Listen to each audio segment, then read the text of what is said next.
the Federal City Council meeting, and this is for April 7th of 2020. And we are appearing remotely, and all the council members are using their electronic devices, and we're going to navigate our way through this. And before we take roll, let's do Pledge of Allegiance. I've got the flag behind me. Let's go ahead and please rise for the Pledge of Allegiance. I pledge allegiance to the flag of the United States of America and to the republic for which it stands, one one nation, nation, under God, indivisible, with liberty and justice for all.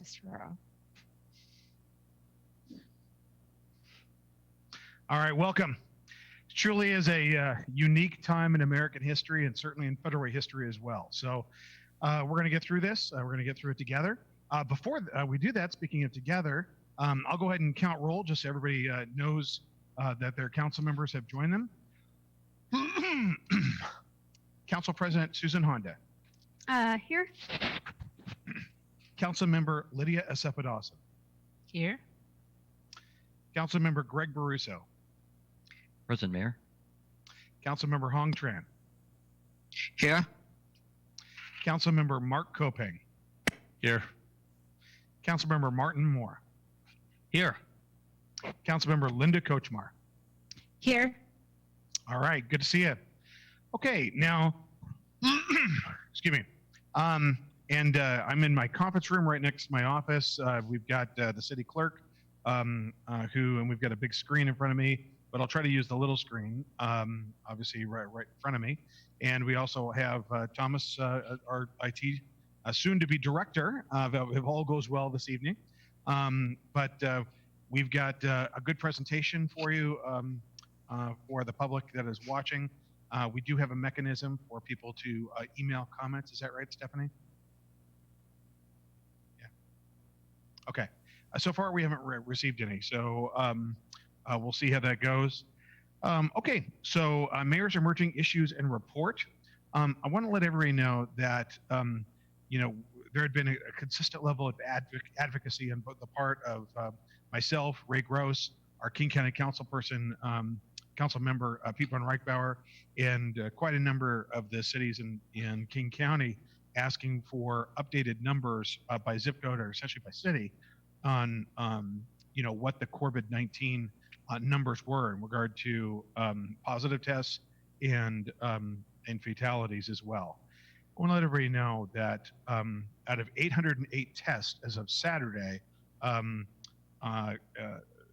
we know that there at least have been 808 tests on Saturday, that 129 of our neighbors have tested positive for COVID-19, and we've had 2 deaths. If we could, let's have a moment of silence for 30 seconds to recognize our 2 fallen neighbors as a result of this tragedy, and also their families and the other individuals in our community that are dealing with this.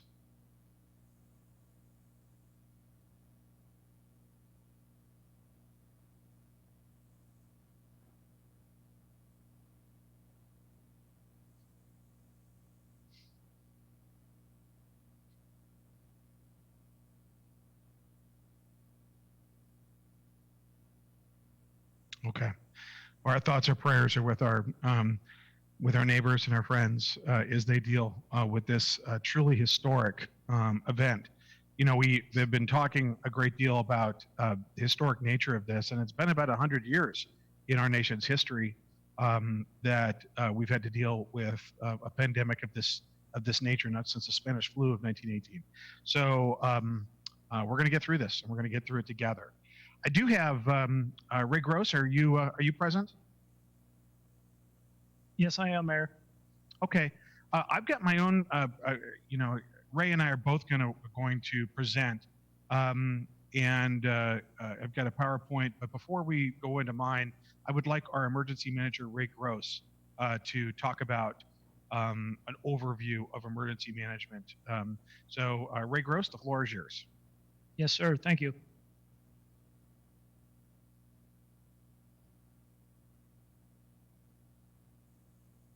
Hopefully everybody sees a PowerPoint in front of them.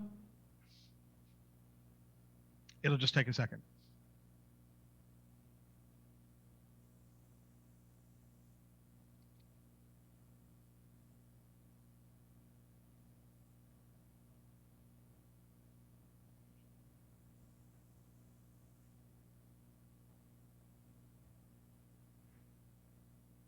Oh, Thomas is working on this. You guys hold on.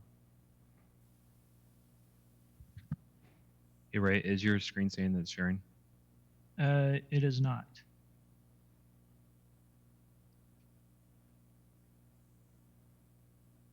Yep, there it is. There it is, you guys. Can everybody see that? Okay. I see your heads nodding.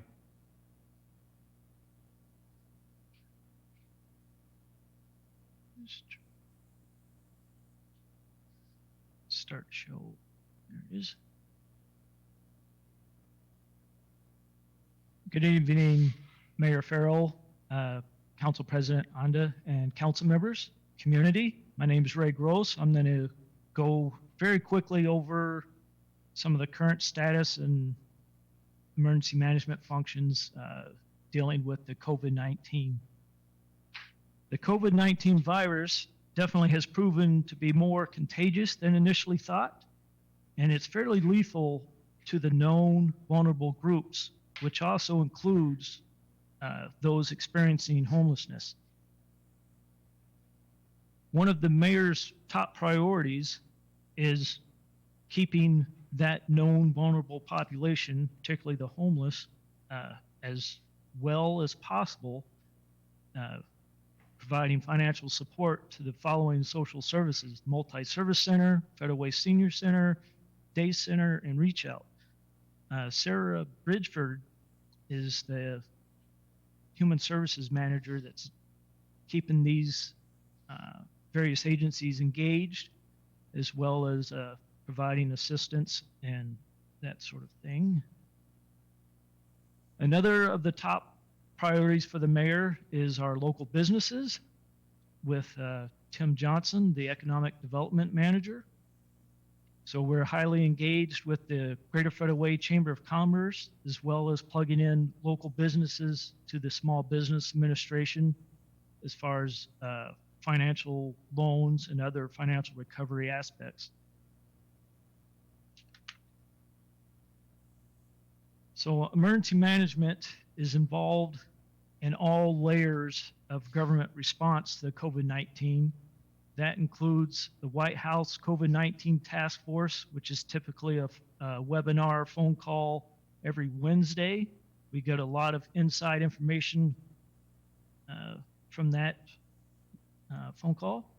Then there's FEMA, which is every Friday, heavily focused on recovery at this point. Also engaged with Washington State Department of Health. Those are calls both on Monday and Wednesday. There's King County Office of Emergency Management, and that's every day at 2:30. We have a Thursday afternoon call with our Greater Federal Way Emergency Management partners. We're highly engaged with South King Fire, St. Francis Hospital, Federal Way Public Schools, and Lake Haven Water Sewer District. City Emergency Management is engaged in that. The mayor's office with Mayor Farrell facilitates the meeting. Police and Federal Way Public Works also attends that meeting. And from day one, we've always said that our relationships are what is going to pull us through. And through this event, that is proven true. One thing that's not mentioned on this slide is we stood up what we call our outbreak advisory team. We stood that up very early, and it has proven to be pretty effective as far as coordinating COVID-19 specific response from the various city departments. Then lastly, the mayor's #1 top priority is the protection of city staff. And I think both himself, city directors, myself can proudly say that we've had no city staff come down with a confirmed case of COVID-19.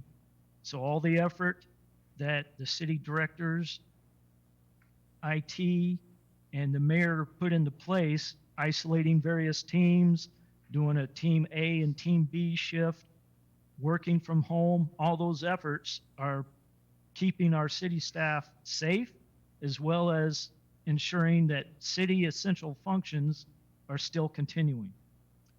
To just run through some of the numbers, and this will probably be obsolete in 5 seconds after I run through it all, but CDC had 374,329 confirmed cases with 12,064 deaths. Department of Health for the state of Washington has 8,682 confirmed cases with 394 deaths.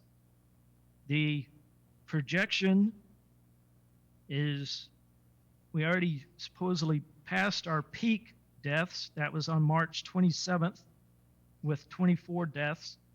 And the projection is by May 9th, if everything else remains equal and everybody continues to stay at home, stay safe, and practice social distancing, around May 9th is when we should have come down to a zero death model. And the mayor already talked about the cases for King County and Federal Way.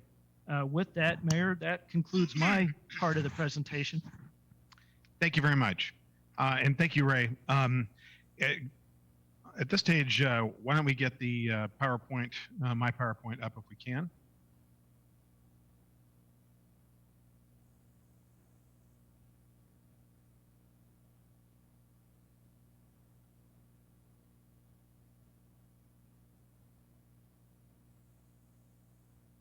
Well, there we go.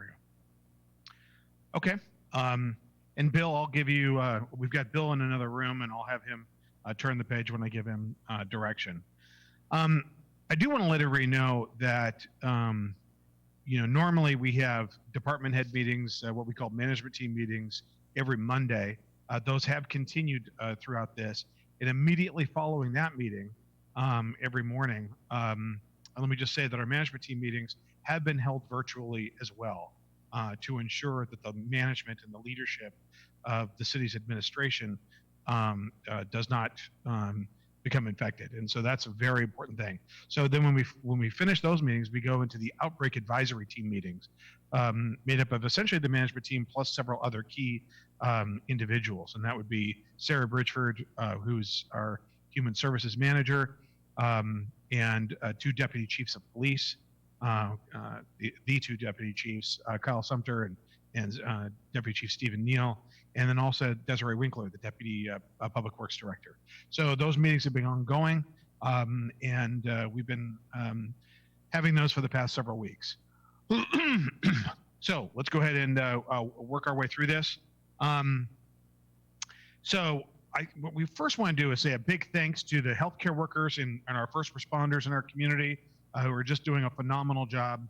And, when we talk about, I want everybody who is listening to this to know that when Ray talks about the mayor's top priority, that he speaks essentially not just for me, but for all of the staff and the city council. I want everybody to know that our city council is doing everything they can, working with me and our directors in service to the community. So I think that's, I just want people listening to know that our council is doing a great job in communicating and working with us.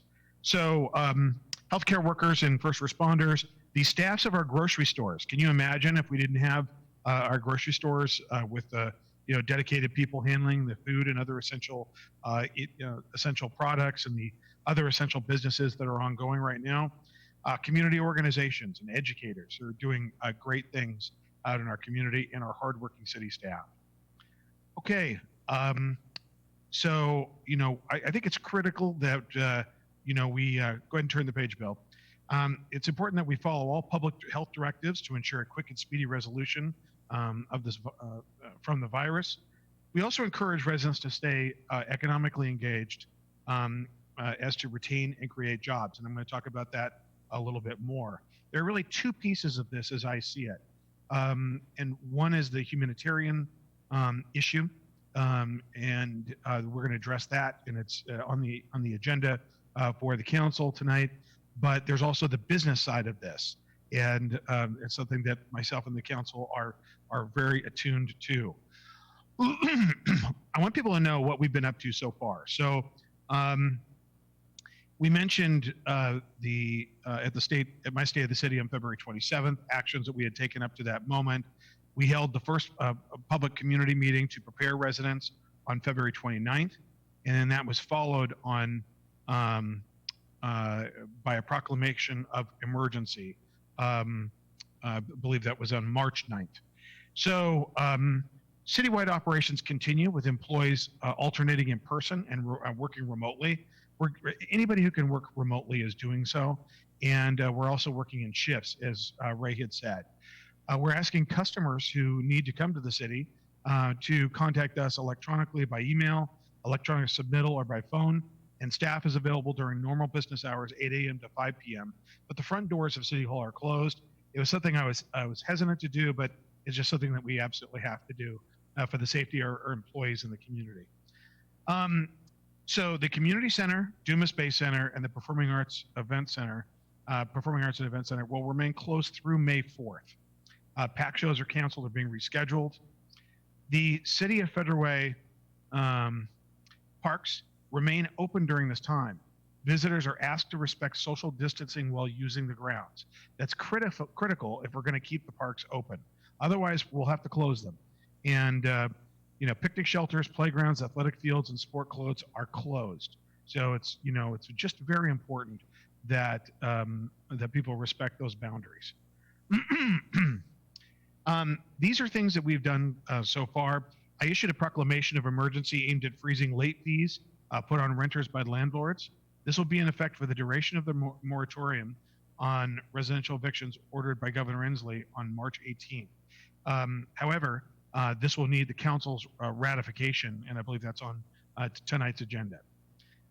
We authorized the use of City of Federal Way Parks personnel, several personnel members with parks, to deliver food to the food bank, as well as play a role in the distribution of food to those in the community. Before I could get to the council and request the much larger allocation that is being requested today within my purview, I did direct the use of $15,000 of food bank funding to the multi-service center. That is included in the $88,500 figure, or the total of $45,000 for the multi-service center, just to make sure that's clear. Multi-service center has seen significant increase in families visiting the food bank, and we expect a great deal more, especially as this continues. We've allocated $12,000 to Catholic Community Services, CCS, for extended day center hours, and that was a decision that I made to extend those hours to help our lesser fortunate and homeless individuals. We allocated $13,500 for CCS to expand Reach Out Shelter through April. So, and tonight's agenda, as I've referenced, the proposed resolution will ask for an allocation up to $300,000 to ensure the city is doing what it can to address the basic needs of residents during the COVID-19 crisis. The proposed resolution for us, see here. So then additionally, in addition to that, go ahead and turn the page, Bill. I've tasked my team here at the city, specifically Tim Johnson, our economic development director, who's just doing a phenomenal job to not only continue the work that he's doing and reaching out to the businesses and coordinating with the chamber, but what we really need to be talking about is a sustained and vigorous outreach to our business community to ensure that the backbone of our local business continues. We have entitled this Prosperity Beckons. And Prosperity Beckons is the name of the strategy that will lead to the plans for Federal Way's future. We will care for one another. We will work together. We'll combine our efforts to build the foundations of a strong, long-term Federal Way economy. This strategy will focus on the resolution to the coronavirus. Recovery will focus on the reopening of the city's businesses, which is absolutely essential. and resilience will focus on the future development and protection of our residents of and business in Federal Way. It's a 7-point strategy that Tim and I have been working on that I just want to give you the bare bones of right now, and it's in the development stage. But these are the 7 points that we are working on, and that's number 1, understanding the magnitude of the economics and the significant impact on its residents and businesses. Here's our 7-point strategy that will lead to address a community continuity plan, including business, economic recovery, and resilience strategy. Number 1, public outreach. Working with our community partners, we're ensuring constant and consistent communication to businesses, property owners, commercial and residential, nonprofits, and regional stakeholders. Number 2, technical assistance and support of business. With support from the Greater Federal Way Chamber of Commerce and the Small Business Development Center at Highline College, we are coordinating and providing insight to local businesses on government business assistance programs. That's critical. Clearinghouse on opportunities. A variety of research is being performed for use to understand the dynamics of the cities and regions marketplace by sector and unemployment rates. For example, how to help recover business sectors.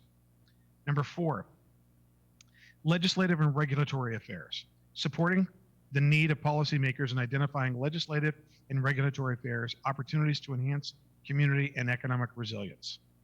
5, cooperation. Engaging both intra-agency relationships within the city and inter-agency relations with the city, regional, state, and national agencies.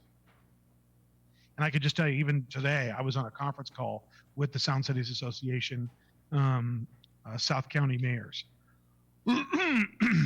Number 6, the identification of a community continuity task force.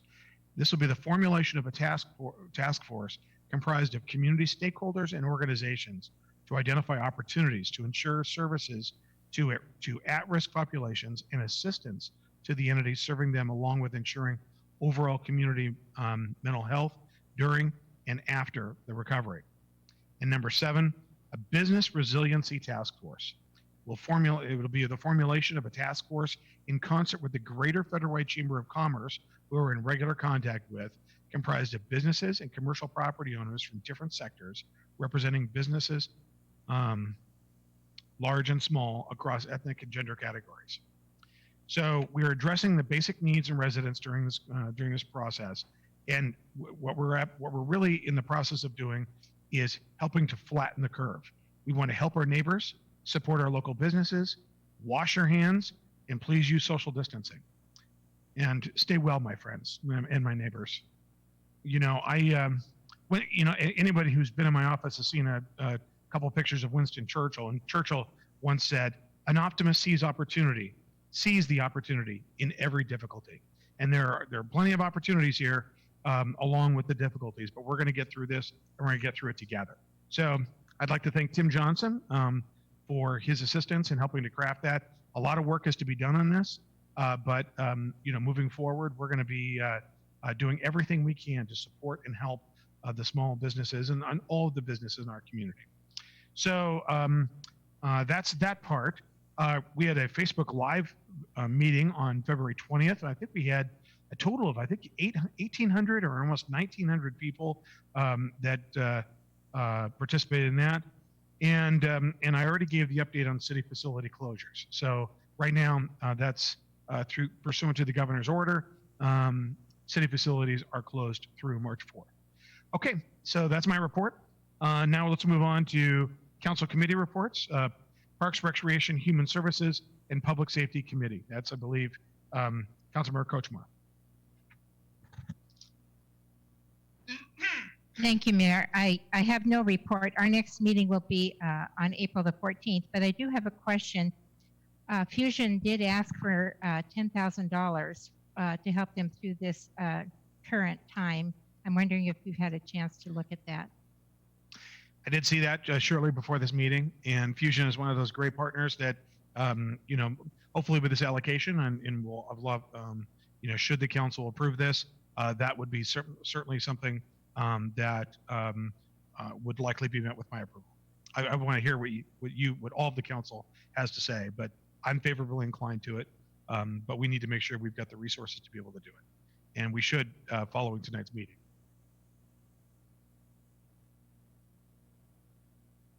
Okay, thank you. All right, land use and transportation, Councilmember Kopang. Yeah, Mayor, thank you. We had our first meeting virtually. It was kind of a test run for this meeting tonight. And because of the nature of these virtual meetings, there's a very limited amount that we actually can do, and it's really confined just to business. The business that we conducted yesterday really was preliminary, basically 30% design reviews. So not a lot to report on other than the fact that we're doing business as usual and making the best of it. I think the council has done a great job adapting, and definitely look forward to the end of this meeting. Not that I'm in a hurry for that, but just to successfully conclude another meeting. So anyway. All right, thank you. Thank you, Councilmember. Okay, Finance, Economic Development, Regional Affairs Committee, Councilmember Tran. Thank you, Mr. Mayor. The FedRAC meeting was held on March 24th, 2020. And to ensure the safety of everyone, only few staff and I were at City Hall, and the rest of the committee members and other council members joined us via telephone. The committee approved the following items to be sent to the full council tonight. We approved the King County INET agreement, purchase of replacement of police vehicle laptops. This is to buy the 9 GTAC laptops, including the docking system, to replace all the equipment. We also approved the purchase of 7 new GTAC laptops for the 10 new SUV. Those are the new ones for the new vehicle. We also review and approve the monthly financial report for February 2020 and the vouchers for February 2020. The committee also had a short discussion on the PAC financial report. The committee members expressed some concern about the fiscal impact of the shutdown of the PAC, on the overall expenditure. So those are the things that we did, and our next meeting is at 5 p.m. on April 28, 2020. Okay, great. Thank you, Councilmember. All right, Lodging Tax Advisory Committee, Councilmember Cephas. Yeah, thank you, Mayor. I don't have anything to report on. We canceled our March meeting, and our next meeting is tomorrow, April the 8th at 10 a.m. And that concludes my report. Okay, thank you. The Public Issues Committee of the Sound Cities Association, Councilmember Moore. Thank you, Mayor. The meeting for tomorrow that's originally set has been canceled due to the coronavirus. And that's all I will say at this time. Okay.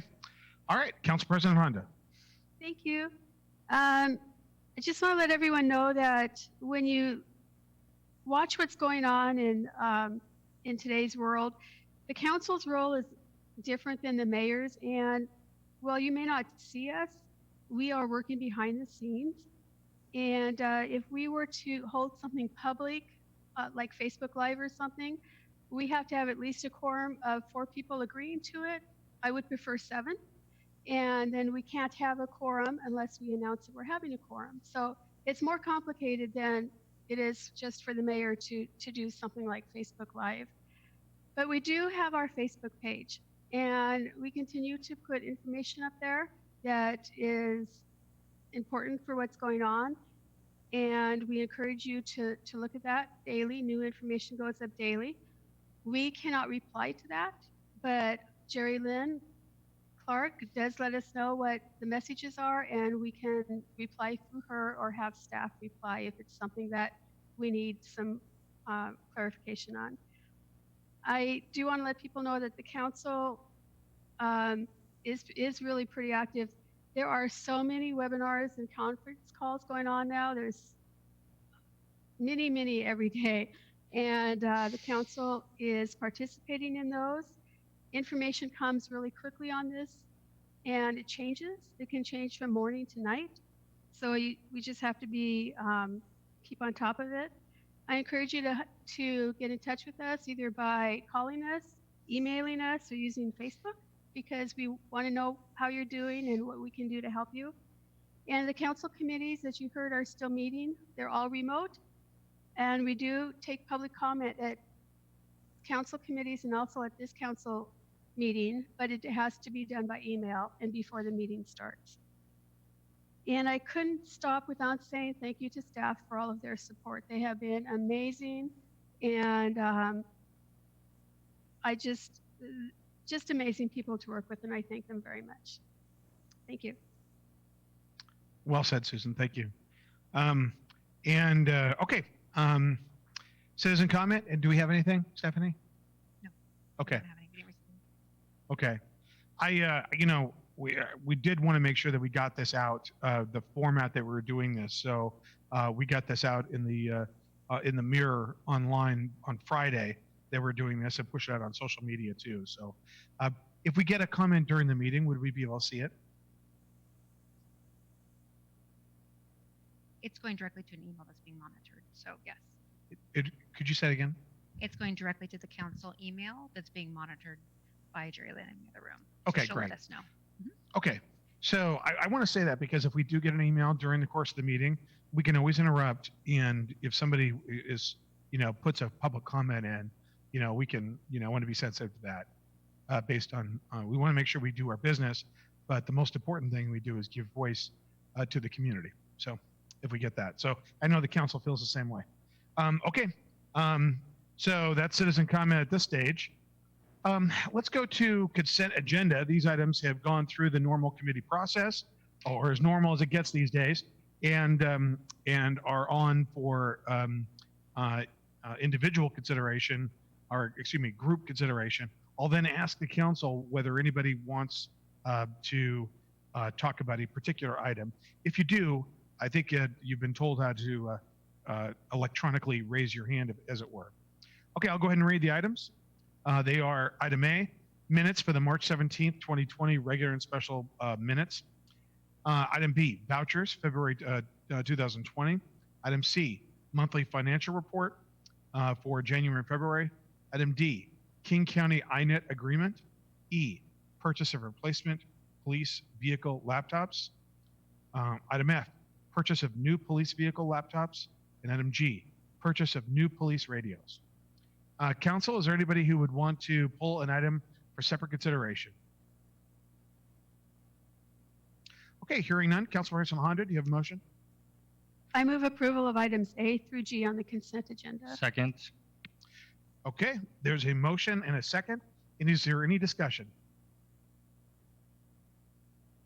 Okay, hearing none. All those in favor? Aye. Aye. Opposed? Okay, the matters passed unanimously. Item 6, council business. Confirmation of Thomas Fitchner as IT director. First, we'll have a staff report from Ryan Call, our city attorney. Brian? Good evening, Mayor, Council, President Honda, and Council. How are you? I'm going to try to share my slideshow here. Hopefully it works. Hold on.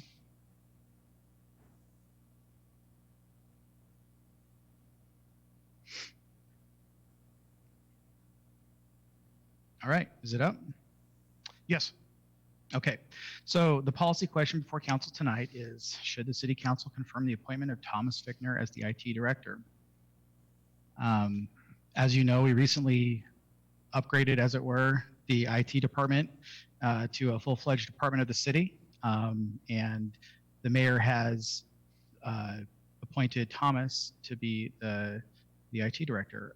Here is a brief history of Thomas's career, I guess, benchmarks as he's been at the city. He was hired in 2003 as a temporary technician. I believe he was an intern, pretty close out of his graduation out of college, I believe, or maybe during college. 2006, he was hired full-time as an IT analyst, network analyst. In 2010, he was named as the interim IT manager. He served that role for 1 year, and then in 2011, he was made the permanent IT manager, and that's the position he held until the mayor appointed him as the director. As you all know, you've all worked with Thomas we have dealt with him a lot just tonight, trying to get everything running. He does a lot for the city. Him and his team keep the place running, as it were.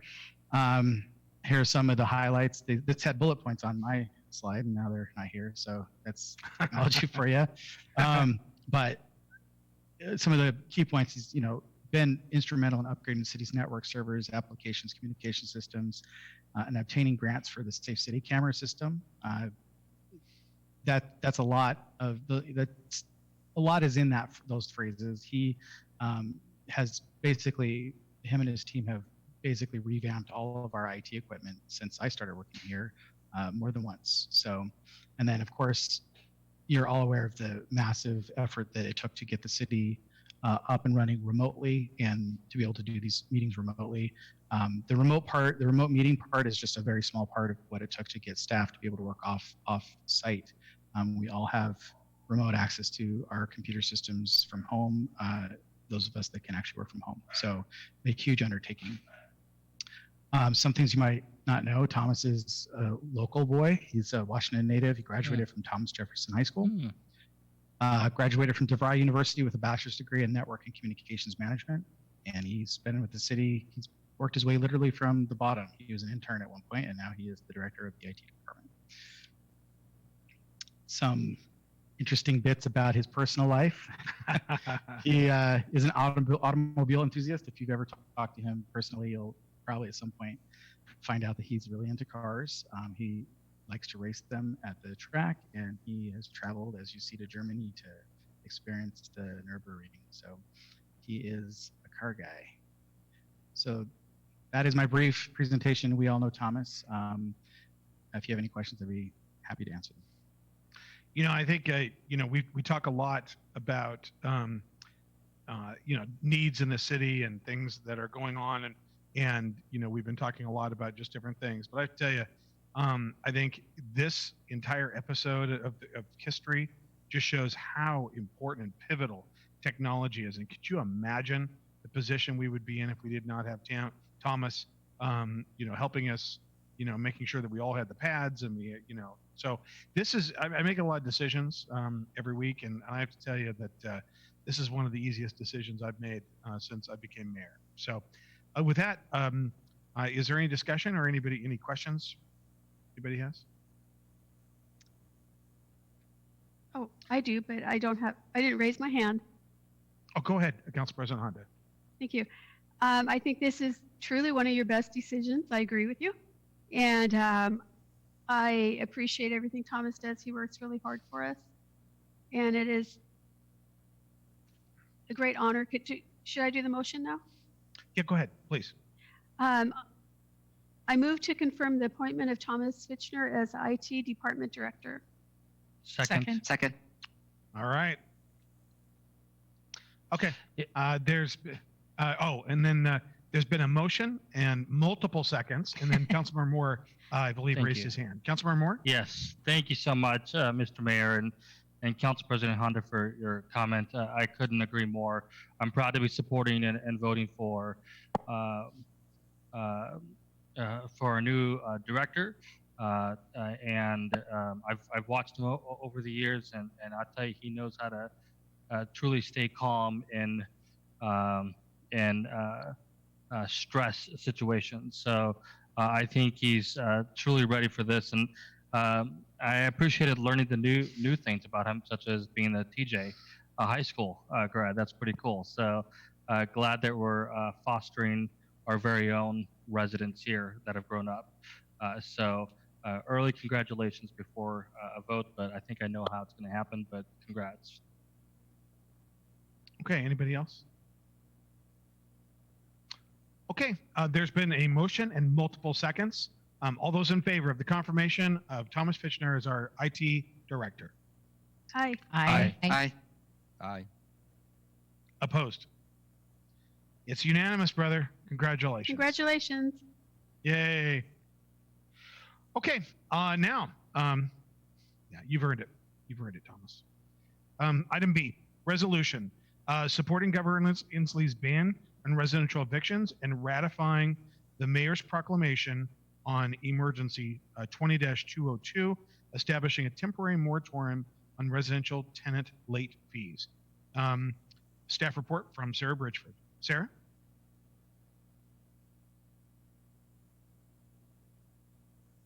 Good evening, Mayor Farrell, Council President Honda, and members of Council. Tonight I'm going to be presenting on the resolution supporting the ban on residential evictions, as well as the temporary moratorium on residential tenant late fees. I'm going to share my screen.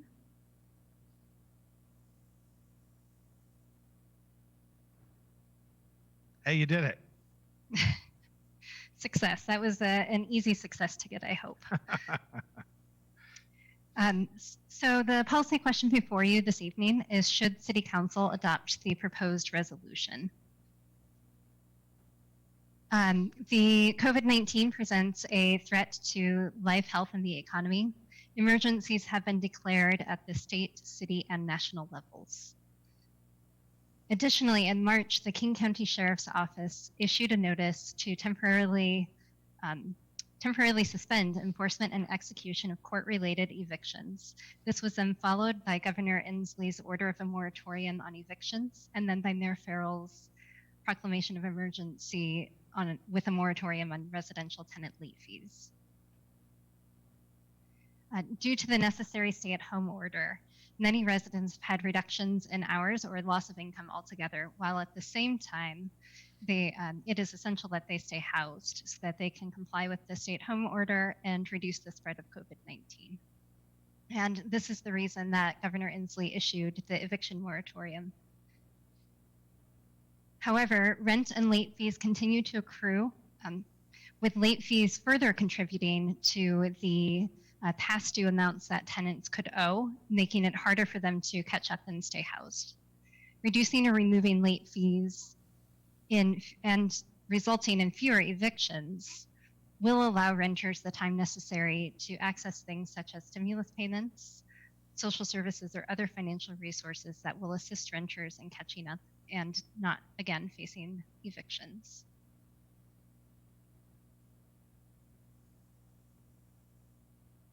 With that, I would say also that the proclamation that Mayor Farrell enacted was allowed with the Federal Way Resolution 09-546, which allows the mayor to make emergency rules and proclamations. And we're here before council this evening to ratify that proclamation in support of Governor Inslee's moratorium, as well as Mayor Farrell's moratorium on residential late fees. What I would say regarding rent, as Mayor Farrell, I think, had mentioned earlier, is just that we're urging renters to prioritize paying rent and talking with their landlord if they can only pay a portion, to see if payment plan is possible. Waiving rent late fees is only a part of this solution. We recognize that when the moratorium ends, that there are going to be a number of people who are facing an inability to pay their rent. And if possible, please prioritize paying rent. Look for other resources that might be able to help you. It is recognized that, again, many renters will be unable to pay their full rent, and landlords are also unable to allow partial payments in some cases, or wait for a long period of time for full payment. So all those things come into play, and we just urge people to pay rent when possible, and hope that the late fee moratorium will assist in that process. I would be happy to answer any questions that you might have. Councilmember Sepidawson. Yeah, thank you, Mayor, and thank you, Sarah, for this presentation. And I do appreciate that this moratorium is in place because it's really important. You've already addressed my concern. It's not really a question, but at the end of whenever the moratorium ends, like you stated, a lot of people are not going to be able to pay their rent. People who are on Section 8, their rent will be reduced. So as far as King County Housing Authority goes, it's business as usual. So those in Federal Way, I hope, continue to pay their rent or make sure that their rent is reduced accordingly. But I'm not sure if there's any funds available that we could set aside to support multi-service center because that's where everybody's going to start calling as soon as it's lifted. And some people, I mean, if people are going to defer paying their rent now or start paying reduced rent at at the end of the moratorium, they are not going to have the funds. So that's, I mean, something that we have to understand clearly, and hopefully that we have something set aside to support the influx of people who are going to start calling as soon as it's lifted. And there's nothing stopping from property managers or landlords start evicting them at that moment. So that's my comment. Right. And- Okay. Well, thank you, Councilmember Cefados. And certainly we're the next proposal is going to have the social service monies, and we've got some of that going into the food banks, and that'll be broken down. But that's why we had a larger number in play, and we'll cover that in that next section. But I know there's a lot of need, and there's a lot to consider, especially as this goes on. So great questions. Council President Honda, I see you've got your hand up. Yes, thank you. So I have two questions. One is there any way we could work with our landlords, both for businesses and rental properties, to have structured payments for when this is over and people are back to work and earning money? Do we have anything that we could do to work with landlords? It's a great, Sarah. Let's have you take a stab at that, and then I've got something I can suggest, because I think part of what I talked about at the beginning in regard to our outreach to businesses includes those landlords, and it's something I think it's an excellent idea to work with them. But Sarah, do you have anything? I mean, I would agree with what you just said there, Farrell, that as we think about the partnership, that we have to recognize both sides, that some landlords are not in a place where they can have a change to the rent structure, but to the extent possible, we can certainly urge that and work with them on ways that may support both their solvency as well as that of the renters. Right. I think the council president's suggestion is a great one, because we just need to, maybe if it's, Council President Hunter, what we're talking about is really gathering together key stakeholders and then working with groups, just because, these are people too, the people that run these apartment complexes, and they don't want to, a lot of these tenants are their friends or people that they see regularly, and we're talking about people with children or, seniors, and so we're gonna do a great deal of outreach, and frankly, we're gonna need your help, Council President, and the help of council when we put these groups together, coming up with great ideas exactly like that to talk about, what does that look like on a structured basis. It will probably also, many of these apartment complexes, one of which I was writing a letter to today, has their management out of Texas, and so you can imagine that some of these bigger organizations are remote, and they've got an on-site manager, but the business is done either outside the city, sometimes outside the state. So what I think it is important for us to have outreach to those folks and do everything we can to incentivize and assist them in making sure that people don't have to come up with a huge lump sum. And I think ultimately where Councilmember Cefados and where the council president's coming from, and where we're all kind of coming from, are this bill coming due for people and having these mass evictions. It can't be all at once. And so, we could be in greater communication about that. And ultimately, the government can't pay all that rent, obviously. And so that's why we're going to need the help of the landlords. So great suggestion. So I have another question. Please. As long I want to say, I want to make sure we're working with businesses too who are having issues paying their rent with if their businesses are closed, no income coming in. Yeah. So in November, our citizens passed a new ordinance. How does this moratorium work with that new ordinance? Well, this actually, why don't we give it to the professional, Ryan? Well, my reading of the citizen initiative passed ordinance is this is one of the things that's carved out as an exception to the law, and that is failure to pay rent. So the eviction protections don't cover evictions that are based on a failure to pay rent. So there's not a lot of interaction. This is something that's supplemental to that. The eviction protections were more about bias or extra, Okay. those kind of things that people being treated unfairly is what they were trying to target, not necessarily people that weren't paying rent. Okay. Thank you very much. But I think, well, actually, thank you, Council President. We've got two other hands raised, Councilmember Kochmar and then Councilmember Moore. And Councilmember Kochmar, let's have you go first. Thank you, Mayor.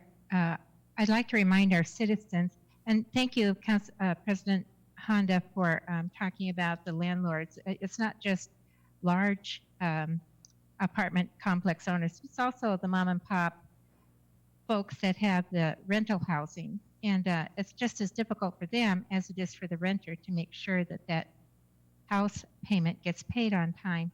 But I want to remind all of our citizens that there is help from the federal government that is coming through unemployment compensation. And so if they haven't applied for that yet, even if you think you're not eligible, please apply. You just go on ESD, that's Employment Security Department .wa.gov, that's esd.wa.gov, and apply, because those that have been laid off as restaurant workers, even if you haven't had enough hours that you've worked, under the new federal guidelines, you may be eligible, and they will have that all straightened out by the 18th, April 18th. So be sure to apply now so that you can get up to 39 weeks of unemployment compensation, as far as I understand. So if you don't think you're eligible, please apply. And then for the mom and pop owners of the homes, call the mortgage lender and see if you can't make arrangements with them to hold off or tack the mortgage payment on to the end of the loan. See if they won't work with you on that. And so we're very concerned about all of our families, all of our residents being able to stay safe, and healthy and in their homes during this terrible time period. We'll help you any way that we can. And thank you for letting me talk to you. All right. Thank you. Councilmember Moore. Thank you. And I think Tim's produced a lot of good reports for business support and whatnot, and I'm sure that'll be discussed at some point. But lots of great information. I wanted to chime in. Obviously, over the last couple of years, I've been an advocate for our renters. And so, Mr. Mayor, I'm really pleased to see this. You take this type of action. I'm also pleased with the governor taking this type of action to protect our renters. But I think Council President Honda is 100% correct, and I hope she heard me on that. Yeah, okay. And so I can see she's excited because I'm in agreement. And that's, at this period of time, we just need to protect everybody. And I think it's definitely important to really put on the record that landlords are business owners and they're impacted quite a bit. It's a trickle down. When someone doesn't pay their rent, obviously the landlord's going to be affected. So we really kind of need to all just come together and just really help one another and support one another during this pandemic period of time. And it's a very uncertain just for the renters, the workers, and landlords as well. So I do think that we need to work on coming together to find that balance of protecting our renters, but also protecting the landlords. And so I look forward for the council to be engaged on that issue, whether it's through email updates or whatnot, but I'd like to be a part of that as well. Thank you. Very good. Thank you. Okay. Let's see. I don't see any other hands up. Let me just check, double check. Okay. Councilmember Kuchmar, do you have a motion? Yes, sir. I move approval of the proposed resolution. Is there a second? Second. Okay. There's been a motion in multiple seconds. Is there any discussion? Any further discussion? Okay, let me just take a look. Okay, all those in favor? Aye. Aye. Aye. Aye. Opposed? All right, matter passes unanimously. Thank you, Council. Item C, resolution for emergency social services funding proposal. Sarah? Yes. Thank you, Mayor Farrell. I will share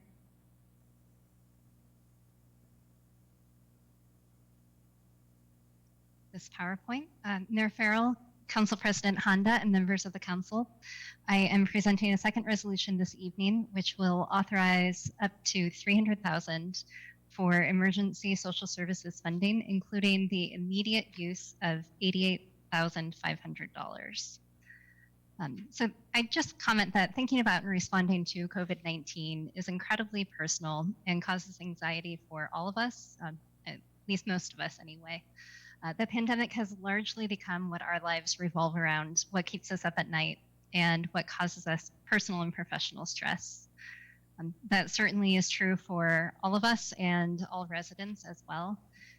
It is impacting their life from their finances, physically, emotionally, and we're all aware of the impacts as we've heard from Mayor Farrell, Ray, and others this evening. In community services planning, I would just note that we share resources regularly and collaborate with our neighboring communities on an ongoing basis. One of my colleagues had shared a statement where she said that this was the most difficult component of her professional career, which has been dedicated to social services. And I certainly feel the same. I think that as we look at our response to COVID-19, similar to past recessions, there is no easy answer. There isn't a correct answer. Any solution that we come up with and we implement will not address all the needs that our residents are going to be facing. But we have to start somewhere, and with this in mind, we put together a proposal for emergency social services funding that just starts to address some of the needs that are existing in response to COVID-19. So with that, the policy question before you is, should City Council adopt the proposed resolution? I won't say too much more about this. Again, I think you've heard a lot about COVID-19 and its impact on the community. It's halted schools, businesses, livelihoods, and it's unknown how long the impact of COVID-19 will be felt, even after the stay-at-home order is lifted. So the financial impact on residents is going to put a lot of individuals and households in a position where they may need to access social services, and they might never have done that before. But we also know that it will disproportionately impact low and moderate income residents who are already in a position where they couldn't adapt if they had a financial loss. And they didn't have the room in their budget to add something else or make up a loss of income. So we recognize that there is a disproportionate impact, but it's a very broad impact as well. And again, residents who haven't needed social services in the past may need to access them now in order to meet their basic needs. With that, this is a little bit of a tangent that I think important to note. Councilmember Kochmar had noted the unemployment. I would also note that with the stimulus paychecks for lower income residents who may not be required to file their taxes, they should do so for 2019 in order to access that stimulus. There's information out there on how to do that as well. And that can certainly help, but it won't address all of the financial impacts that we've already talked about tonight. Additionally, lower paying jobs are less likely to be able to accommodate telecommuting, which just puts our lower income residents at greater risk again. COVID-19 places certain populations, including people experiencing homelessness, at greater risk for complications due to COVID-19. People who are experiencing homelessness already have more complex health issues and are less likely to be able to self-isolate, implement the hygiene and sanitation measures necessary to take care of themselves and prevent COVID-19. And also, they don't have the ability to be in a position where they can take care of themselves if they were to get sick. So further, they have reduced access to accurate information and healthcare resources to understand COVID-19 and its impact on them. So as noted, COVID-19 is increasing stress and anxiety.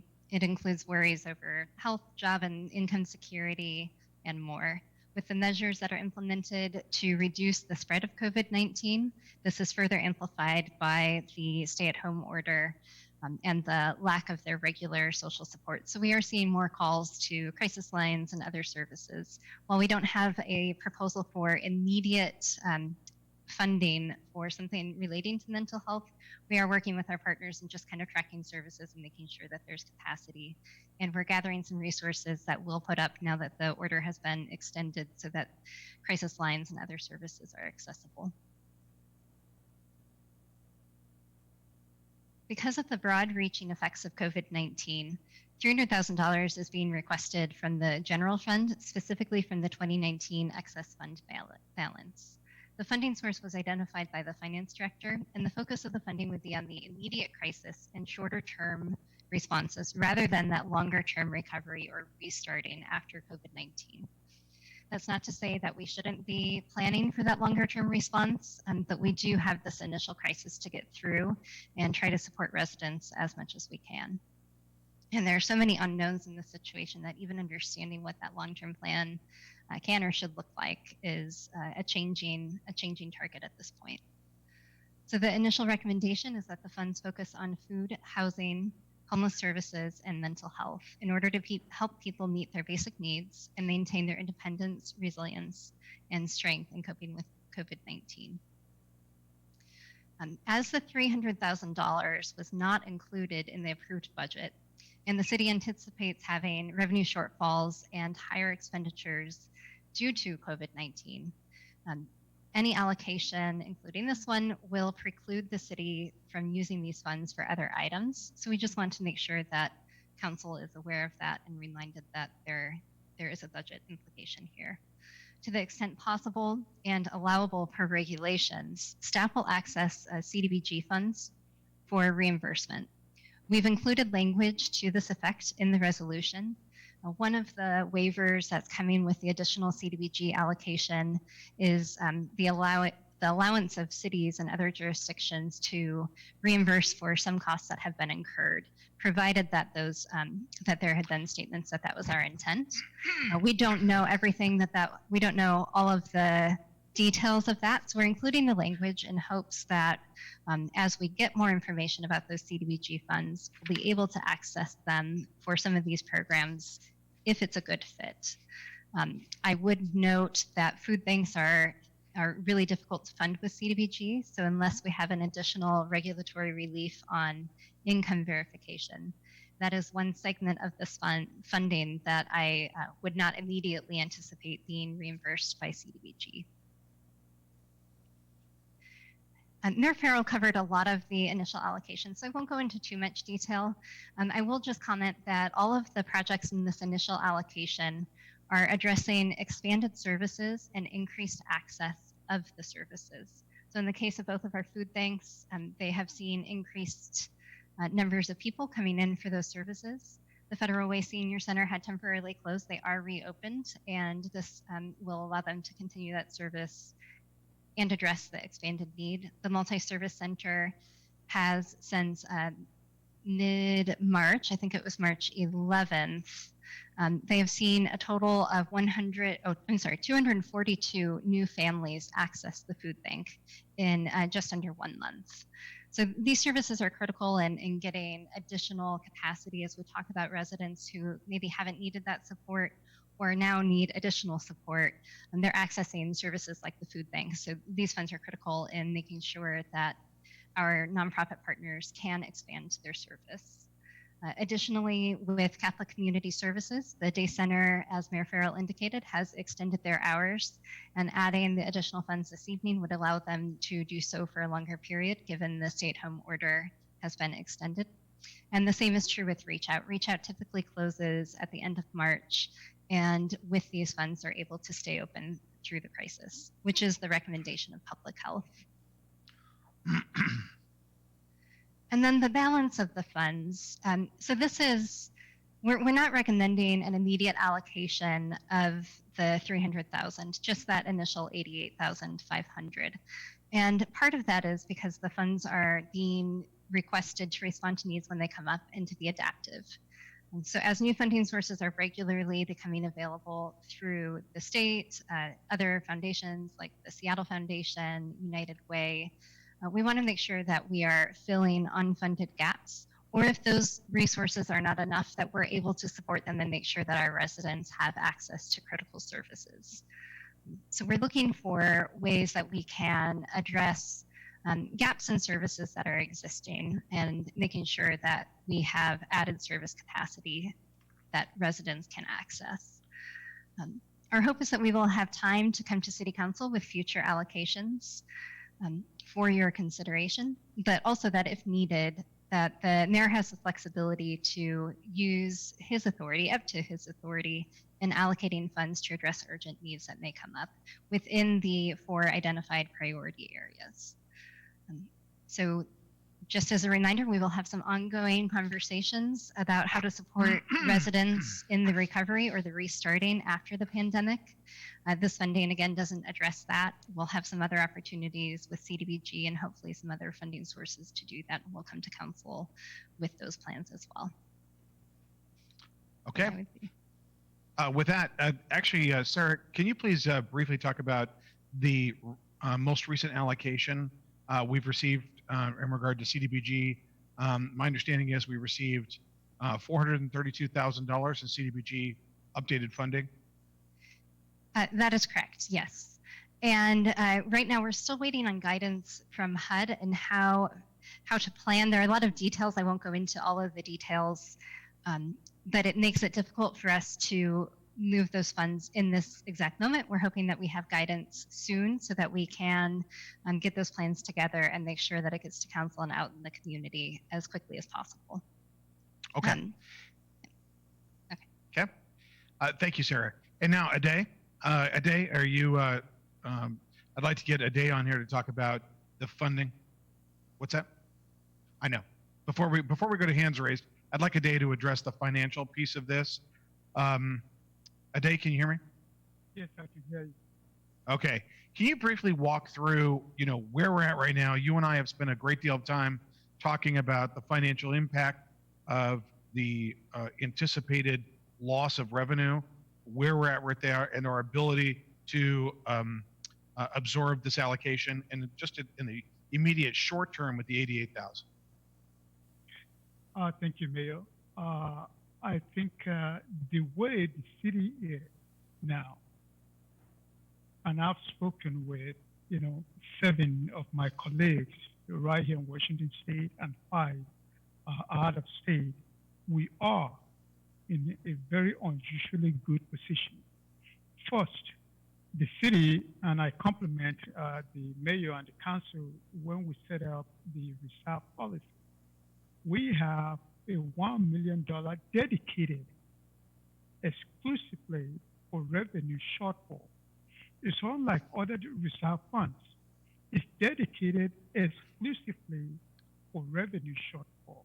What that is intended to do is, during the year budget, should there be a need where the expected revenue becomes unavailable, and for a temporary break, we have that 1 million before the city gets around to determine what the city will do. That is the first thing. Secondly, I think I also compliment the mayor and council in the city departing from SCORE. We have $2.1 million savings. Yes, it's not a cash on hand, but it's part of a budget reduction that we've already reduced and we were planning on spending. So as we stand today, those avenues are there. Also, looking at where we are before May, we will not know how the revenue is affected until May, when we get the sales tax revenue for the month of March. But taking the worst scenario, if the worst thing were to happen, that we've lost 50% of our sales tax revenue from the retail, from the restaurant, I think I'm looking at for the entire year, if our revenue go back to maybe 80% after the 2 months lockdown, the maximum that I'm looking at is about 2.5 million to maybe about 4 million. That is still within the amount that the city can absorb. We were going to do budget amendment earlier this year because we had about more than $800,000 that we were going to redistribute from the fund balance from 2019. I think Mayor decided that since we're going through the emergency scenario, let's hold off in distributing that 800,000. That money is also available. That is cash on hand. So in dealing with this 300,000, in dealing with the shortfall of coronavirus, if we were to go through lockdown for 2 months, the city of Federal Way is in a very, very good position compared to some of my colleagues that I have spoken with across the state and across the country. So if we were to take this 88,000 or 300,000, yes, we would not be able to fund other projects, but we didn't fund our project to start with. So the city is still in a very, very good position, which it's a good place, for me, it's a very good place to be now. Okay, thank you. And with that, let's start going through the hands. Council President Honda.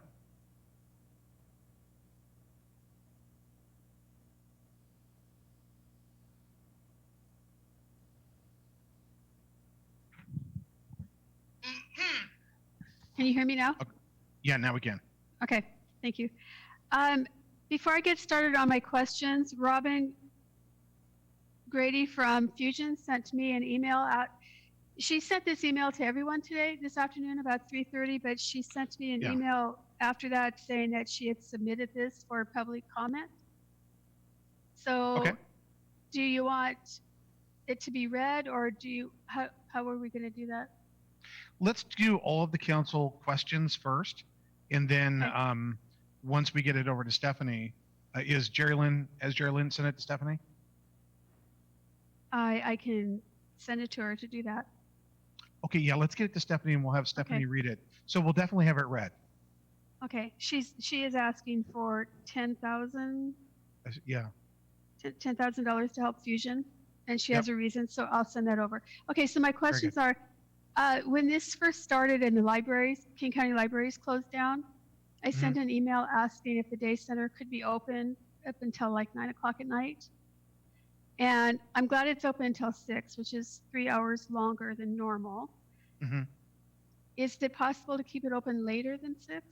Or what would that cost? Or would there be a need? Do they see a need for that? You know, it's a staffing issue, as you know, with Catholic Community Services. You know, I can have Sarah inquire with them. I did meet with them recently before all this, obviously the lockdown occurred. We'll inquire.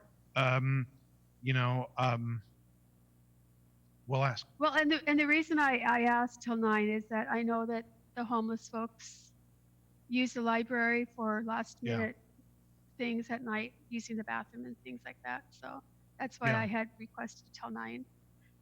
Yeah, isn't it? The day center has turned into just a remarkably important facility in our community. So, okay, we'll ask.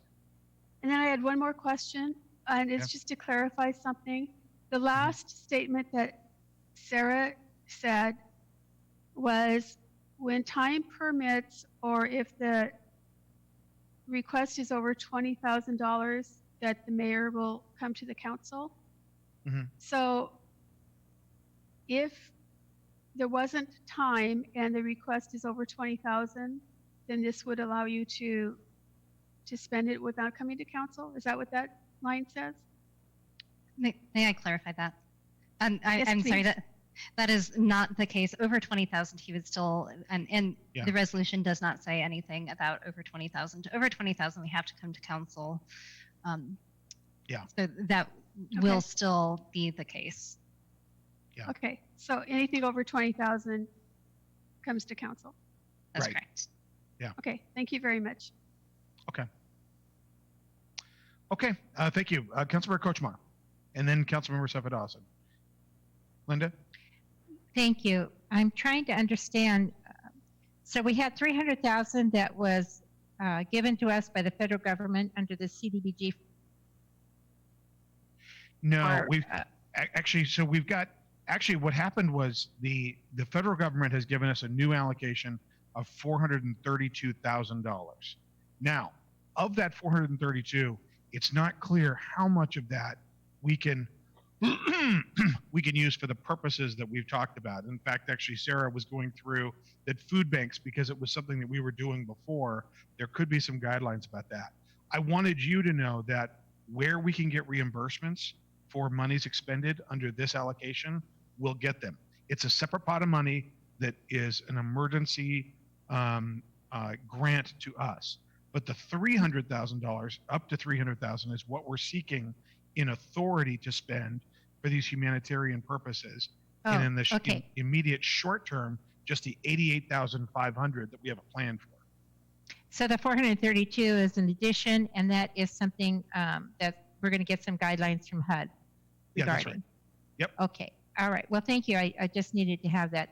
So of the original 300,000 that you're asking for authority for, we've already allocated 88,500 with a balance of 211,500 yet to be allocated, correct? Actually, the 88 needs your approval today.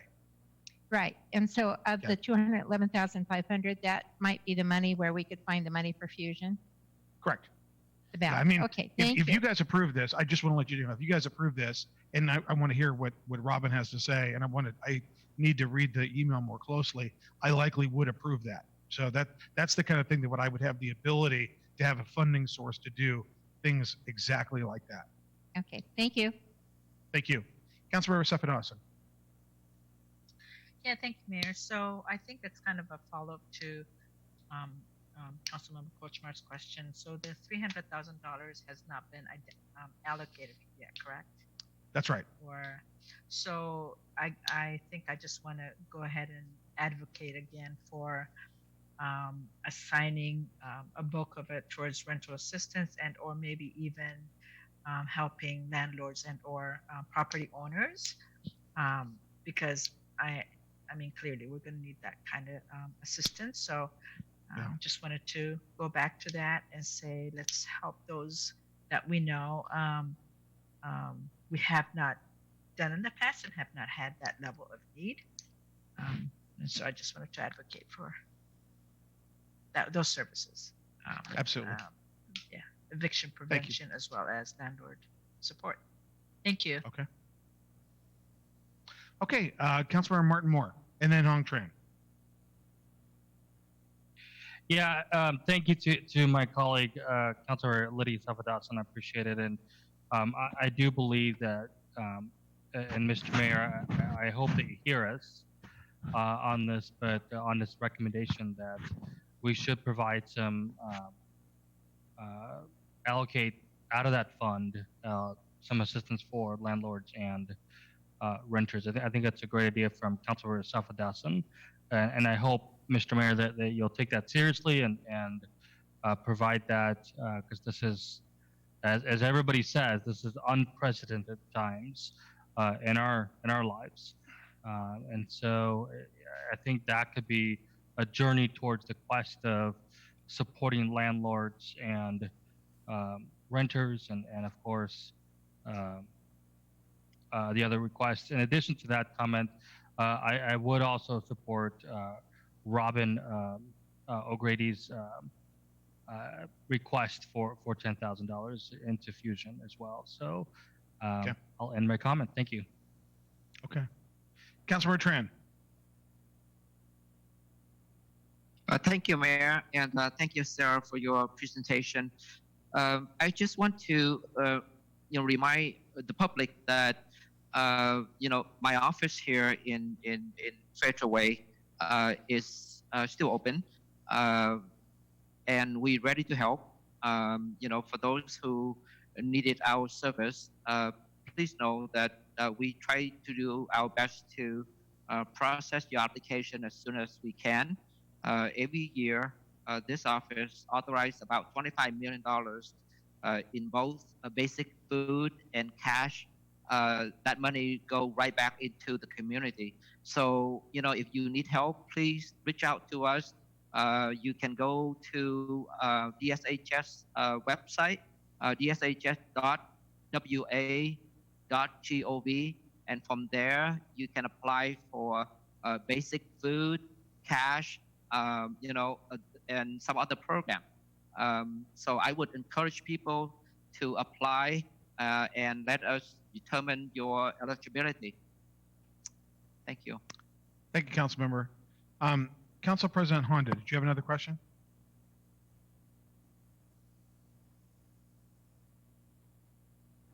Oh, Council President, you're still muted. 1 second. Okay, you're live. Yeah. Thank you. Sorry about that. What kind of funding can we expect from either King County Council, the state, or the federal government? Okay, so we've actually had, as you mentioned, all the conference calls that we've had. Some of those have actually been with our legislators as well. We are, according to Senator Wilson and our great legislative delegation with Representative Licciati and Johnson, it sounds like either September or October, perhaps as early as September, for a special session.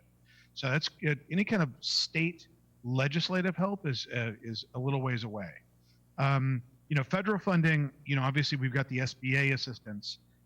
That's a small business administration, and that's primarily been focused on, obviously small business. And that's vital assistance for those folks. State would probably be in the realm of unemployment insurance, as we've discussed. And then obviously from the federal as well, the humanitarian assistance is coming in the form, to my knowledge, with this CDBG funding, which that allocation of 432, and we'll put that to use as best as we can. Sarah, are you aware of any other funding options available to us? There are some other funding options that are not specific to, like, say, the city seeking out those funds to then allocate, that there are community funding resources that are coming up, and then some through King County, the ESG Emergency Solutions Grant, or Emergency Solutions Grant, that's also had an increased allocation. We're tracking those resources and making sure that our nonprofits are recommended for funding as appropriate. Mayor Farrell, you have talked about the Seattle Foundation funds as well. We're continuing to make sure that we have as much access to those as we can. Yeah, actually, thank you, Sarah. Thank you for reminding me about that. The Sound Cities Association let us know of that the Seattle Foundation was looking for organizations, nonprofits in our community that would be good beneficiaries. And I recommended them, along with several other community members had recommended the Multi-Service Center Food Bank. As a result of that, the Seattle partners came up with another $50,000 of assistance to the Multi-Service Center Food Bank, which is a big deal. And so I've been in communication with with the Multi-Service Center executive director and their board president and another board member, and they are. I want to just tell you that the Multi-Service Center has been very appreciative of our efforts to make sure that they know that just how important we believe they are in helping the community with food insecurity. Council President Honda, does that answer your question? It does. And then I have another question that just came to my mind about domestic violence. Yes. So we've seen reports that domestic violence is going up in some communities, which isn't a surprise. Council President, can I interrupt you for a second? Sure. In the last month, it's gone up 13%. That's awful. It is. And we know with schools closed, we have some children in less than ideal situations at home. Yeah. Can any of this funding perhaps go to help people in need, in that kind of need. Excuse me. If we can provide some counseling or some assistance to help people move away from their abuser. Yeah, we'll look for ways. This will give us some tools to work with to be able to reach out. Can you, I know you're on that task force, on our domestic violence task force. Perhaps you and I could talk offline after the meeting about, Okay. what kind of, where we could put that money to best use. And, certainly, it will probably be less than 20,000. So it's something that if it is less than 20,000, presumably it would be, that's something I could, direct if we had this allocation. I think that's a really good idea. This is, as you know, partner violence is one of the leading causes of death for women in the country, and it's just something that we need to make sure that if this will certainly exacerbate situations that are already bad, and as a community we need to step up. I'm ready to do so, and I know you are too. So if we need to, we will. And like I said, actually, the chief just told me yesterday that number had gone up to by 13%. Chief, do you have anything to add on that? Mayor, only thing I would add that is that overall calls for service is down by 7%. Yep. So that's probably about 2.5 weeks in March in which we went to try to have social distancing. And then with the governor's stay-home order, emergency order. And in terms of our overall crime in March, comparison to 2019 crime numbers in March, our overall crime is down 17% for the month. So with less people out, we're certainly having less accidents, less calls for service, less crime overall. But when family members are all getting together and they're all looking for shelter, maybe some family members who weren't even living together are now together. So we're certainly seeing an increase in calls for service in that one type of call. Yeah. Mayor Farrell? Yes, please. I know that our courts are closed for many reasons, but are they open for to get emergency? I can't think of the word. Protection orders. Yes. Yeah. They're open for that. Yeah. Okay. Yes. Thank you. And I'll confirm that. We'll reach out again just to confirm that. My understanding is they are, and these are life and death issues. So, we need to make. I think it's a great point, Council President Honda, just how vitally important that is and tragic. So. Thank you. Okay. Okay, Councilmember Brusso. Thank you, Mayor. It's probably a question for Sarah. Maybe you can answer for the different allocations that we were talking about for rent and other things like that, or just the allocations alone, the remaining money, if it exceeds 20,000, if it goes below 20,000.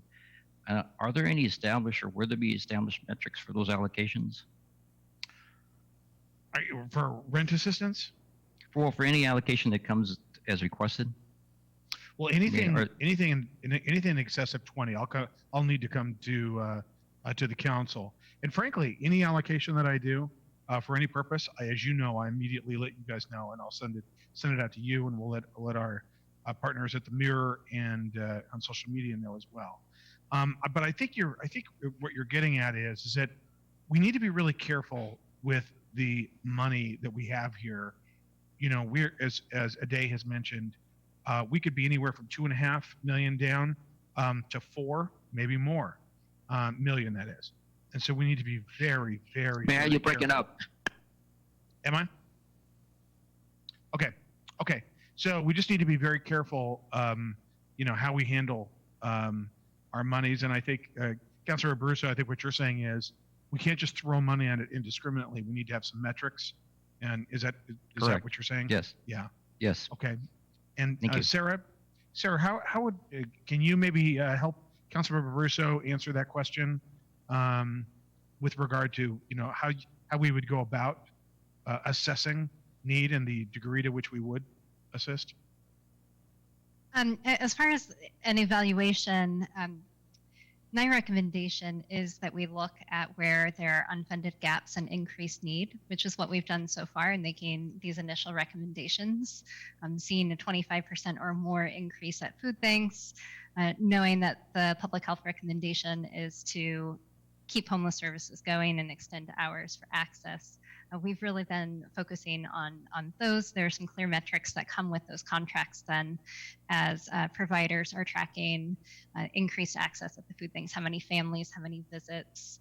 At the day center, it's a little bit harder to tease out how many people. So they've really looked at those hours and utilization that they're continuing to be utilized for the extended hours. And then reach out is an easy one since they were not open in April and May and will be now. We would certainly look for those same metrics. With emergency funding, if we do add rent assistance, one thing that I just caution against is sometimes looking for outcomes rather than outputs is difficult. We don't fund our nonprofits in a way that they can continue to do the follow-up with rent assistance. So they're not staffed to call hundreds of people and make sure that they're still housed 3 months later, but we take care of a crisis in the moment. So that's my only caution is that as we look for metrics, a lot of these are going to be output metrics that we're measuring for the use of the funds. Thank you, Sarah. Thank you, Mayor. Okay, thank you so much thank you, Greg. Great question. And Sarah, thank you for your expertise. I do want to take a moment before I call for a motion, just to thank Sarah for her assistance with the development of this plan. She and I spoke at length about, some broad themes, and she came back with a very detailed plan. I want to say thank you, Sarah, for your expertise and the execution of the development of a plan. All right. Any other questions? Hearing none. Councilmember Kochmar, do you have a motion? Thank you, Mayor. I move approval of the resolution. Second? Second. Okay, there's a motion and multiple seconds. Is there any further discussion? We'll look for any hand raised. Okay, seeing no further hand raised. All those in favor? Aye. Aye. Aye. Opposed? Okay, and the motion has passed. So now we've got a few dollars to spend, and at this point, pardon the humor, you guys. I will ask Stephanie to read the letter from Robert O'Grady. All right, can you hear me, Mayor? Yeah. All right. The email reads, "Hello, City Council members. We would like to thank you, the Federal Way City Council and Mayor Farrell, for your prompt and proactive response to the most in need our community during this unparalleled time of COVID-19. We acknowledge that unhoused and high-need vulnerable individuals are in need of basic emergency supplies, such as shelter and food. We also understand that with a portion of the remaining emergency funds received by the City of Federal Way, the recommendation is to provide multi-service center with $15,000, Catholic Community Services with $12,000, and Reach Out with $13,500, which will help these organizations continue to do their great work in the community. We are requesting at this time that Fusion be considered to receive $10,000 from the remaining emergency funds.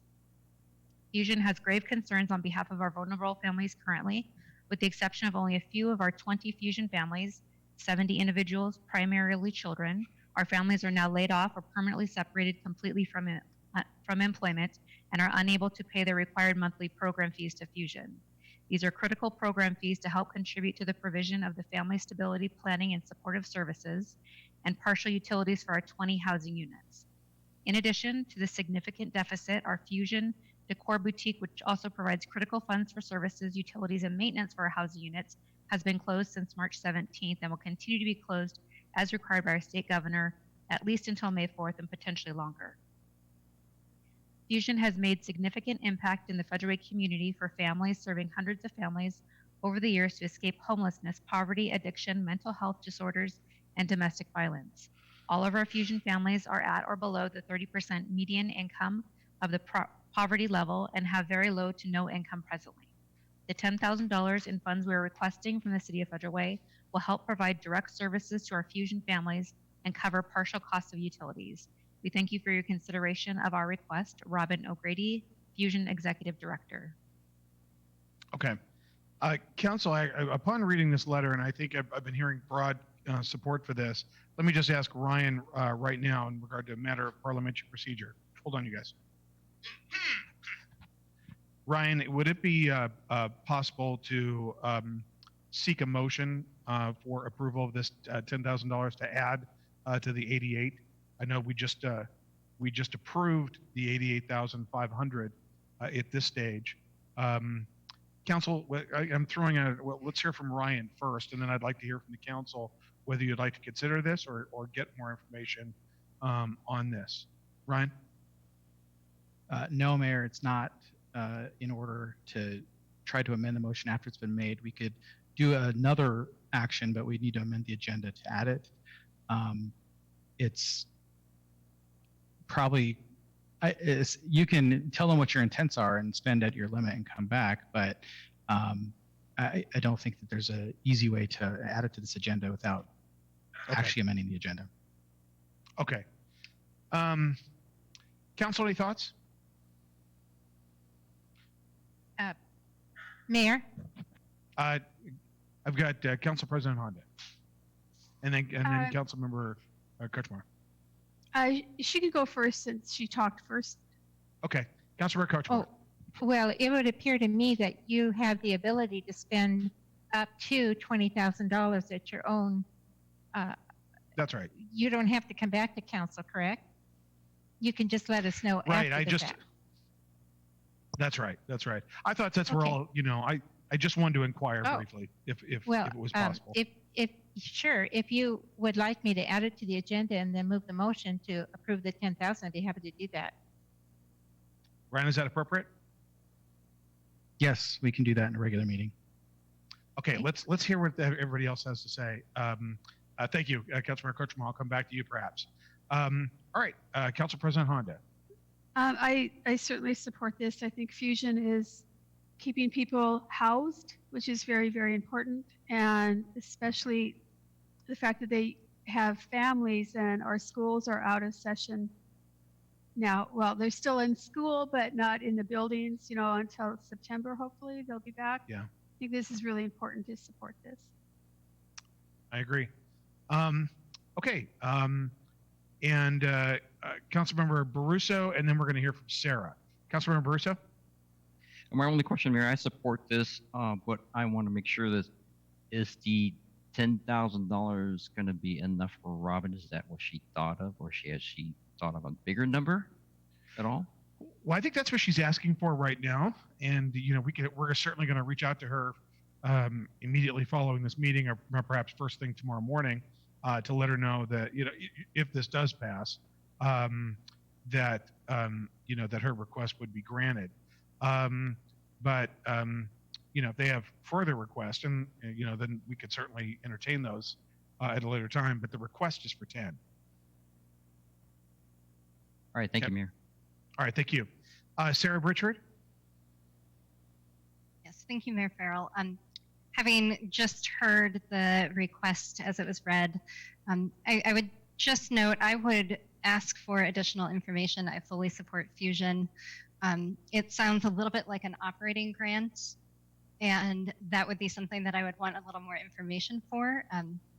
You're free to make decisions, but I would just say that most of the funds so far, and we're focused on having that added service or addressing an additional need that has occurred. And if we do open to operating grants, we just want to be mindful of the other requests that we'll get that may be outside of, again, an increased need in this crisis. I would just have additional questions, I think. Because what you're saying is that's going to their operations as opposed to direct assistance? I think that some of it is direct assistance, but I would want to understand more on how that's an increased need in response to COVID-19 versus a general operating grant. Again, having just heard it and not reading it, I would ask those questions just out of due diligence. It's not to say that we can't use these funds for operating grants. That wasn't built into the resolution. So in some respects, it doesn't necessarily matter fully. But that would just be, again, my take on that. All right, thank you very much. especially for your expertise. Council President Honda, thoughts? Sarah, I just sent the email to Sarah, so she has it, or she will have it soon. Okay. Okay. Council President, did you have any thoughts in regard to the operational versus direct, based on your reading of the email? To me, it sounds like they're trying to keep people housed. So I'd be interested in what Sarah thinks about it, but I certainly value her opinion. She does this. She knows what she's looking for and how to support these different groups. But to me, when I read it, it sounds like they're trying to keep people in the houses and keep them off the streets. So. Okay, well, she reads that. Councilmember Kochmar, did you have your hand up? Thank you, Mayor. It would appear to me that we're all in agreement that we want to get that money to Fusion if possible. I would think that it would be something that you could just make that decision and in a coordination with Sarah to make sure that it fulfills the guidelines. And just Okay. go ahead and do it. Okay, all right. Does anybody have any, we could certainly proceed, and that maybe that's the safer course. Sarah, any other, Sarah? I'm just reading it for detail. And I would still probably want to have a conversation to just better understand, Okay. only because so many of our nonprofits are facing a loss in revenue, and if we open that door, we need to make sure that we're doing it very intentionally. You bet. I think we all recognize that the multi-service center, ably led by Robin at this time, has a tremendous and deep well of goodwill in the community and certainly on the council. But your point is well taken. So it's on the agenda. Thank you, Councilmember Kochmar, for that suggestion. Does anybody have any objection to us proceeding? Why don't we just put it in this way? Does anybody have any objection to us proceeding with having Sarah follow up, and if it does, meet or one way or the other, notifying council what that decision is? Council President Honda, did you raise your hand again? No, I was just rereading the email again. Oh, okay. So if Sarah can, when she talks to Robin, give us a brief description of what they will be using the funds for. I would appreciate that. Very good. Okay. And Councilmember Kochmar, did you have something new, or is that the prior hand being raised? Okay, go for it. Thank you. All right. Thank you very much. I appreciate it. Okay. So thank you very much. I think it was a good discussion to have, and thank you, Robin, for sending that email. Okay, so we have completed item C for the emergency funding. Thank you, Council. I think that was a wise decision. Item D, resolution, temporary allowing certain signs to be placed in front of businesses. We had heard from several businesses and actually a couple of council members regarding this as well. So with that, let's turn this over to Brian Davis. Okay, thank you, Mayor, Council President Honda, and the other members of the council, confirming that you can hear me okay. Yes. Okay, very good. I will share my screen.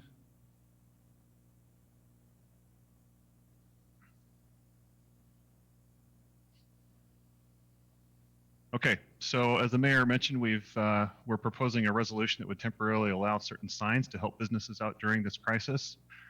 The background is obvious, as stated before. This is due to the order that we are to stay at home unless we need to pursue an essential activity. That includes businesses are to be closed unless they're considered essential. Under the governor's order, one of the things that are allowed are restaurants to provide food as long as it's takeout or delivery and not consumed on the premises. So what the resolution would do is it would temporarily allow portable signs on private property with various conditions, and I've included those here for your review as well as the public's information. So each business would be allowed 2 portable A-board, or sometimes they're called sandwich signs. They need to be constructed from durable material. The sign area would be limited to 6 square feet. and or 36 inches in height. They need to be located in such ways to not impede visibility for traffic or pedestrians or other safety considerations. Not placed in required parking spaces, and signs shall not impede access to other businesses located on the site. That's basically the conditions that we came up with. It's a quick resolution. It allows them to a little bit of relief for additional advertising during this time. And the options for you are to either approve it or not approve it. And the mayor's recommendation is that you approve it. Happy to answer questions. Okay, Councilmember Kopang.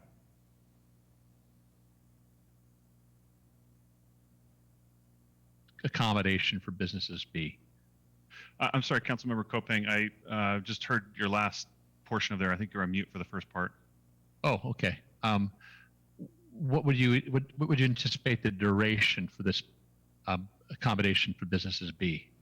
So the resolution has it until the 1st of next year. If the crisis ends, we're hoping that it ends sooner, but there may be need to prolong this temporary relief. And if we need to, we can come back to the council to end it sooner. This is something, what we propose tonight is something that we have looked at as perhaps a needed permanent addition to our sign code. So Okay. we're not overly concerned that it drag on too long, quite frankly. But if we need to, we can certainly do that before the end of the year if needed. Okay, good. Yeah, no, I'm aware that this has been a request, but I'm glad that we're at least going to consider it for as permanent. Thank you. Okay, Council President Honda. Thank you. So I've been waiting to ask this question, and now I can. What are essential services versus non-essential, and can cities make a determination of an essential service or not? Brian. It seems to confuse a lot of our citizens, what's essential and what isn't. Well, wasn't there a multiple-page document released from the governor's office? Yes. Ryan? So yes, understandably confusing. The term essential business has been defined in excruciating detail by the governor's office, and then I believe they have active people that actually help clarify some of the nuance of it. So I can't summarize it for you. It's a 2 or 3 page list. It goes through all the major sectors that the governor's office has deemed necessary for society to continue to function, basically. They break it down into food service, health and safety, defense, finance. Each sector of the economy is basically addressed, and they've laid out who can keep coming to work in order for the wheels to keep turning. So that's about as close as an answer I can get to you. I can forward you to the document from the governor's office, but the short of it is that the hospitality sector has largely been deemed non-essential, and that's what's really impacting Federal Way. Restaurants and entertainment venues are out pretty much. I've read the list. Some, I see some landscapers working, I see some not working, so it's confusing to a lot of people. Yeah. So, all right. All right, thank you. All right, anything else, Council? Councilmember Barroso. It's a couple questions, Mayor. I didn't see anything in there, but are the times that the signs can be out? Right, I didn't see that on there. Is it just business hours?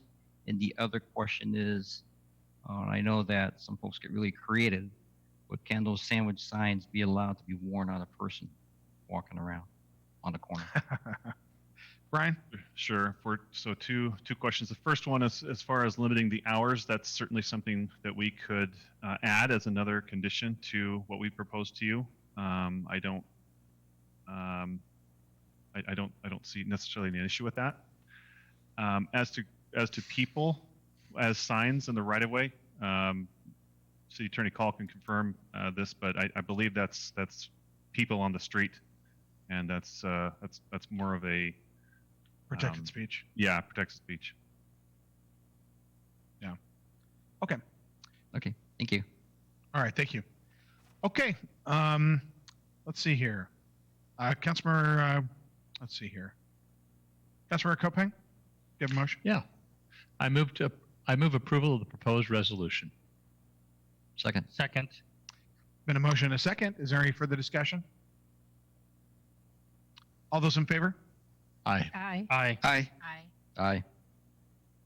Opposed? Okay, passes unanimously. All right, item 7, ordinances, second reading and enactment. Would the city clerk please read the ordinance title?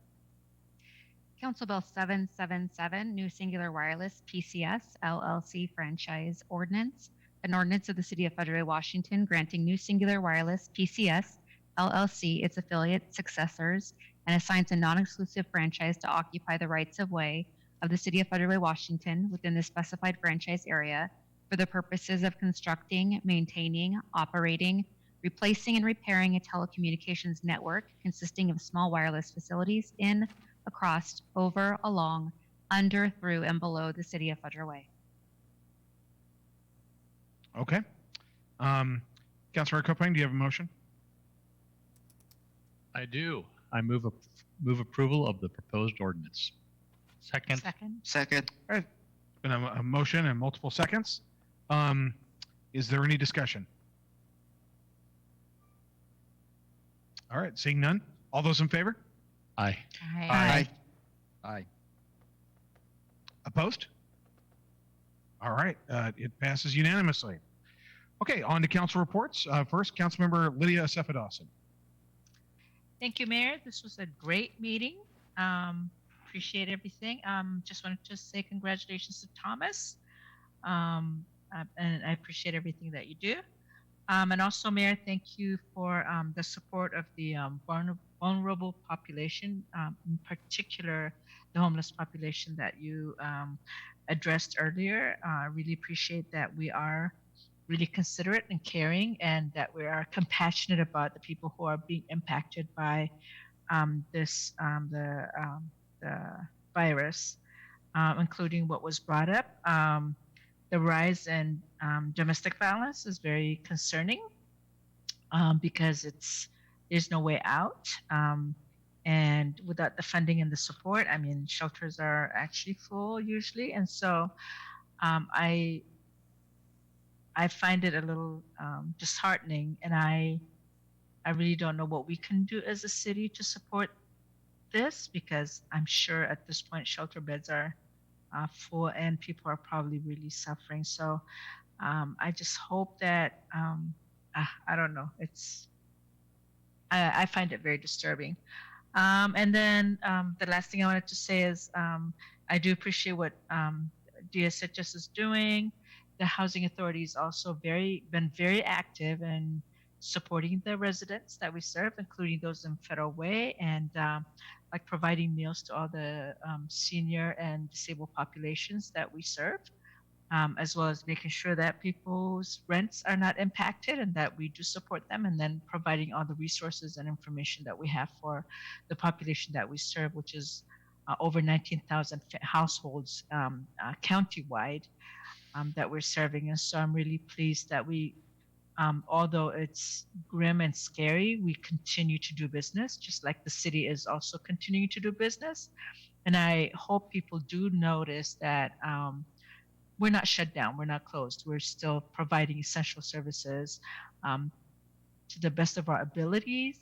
And so just want to say thank you to everyone who's out there doing the work at the city level, and all the organizations that are really striving to meet the needs of the people who deserve it and who need us. So thank you very much. And this was a great meeting, and thank you. That ends my report. Thank you very much.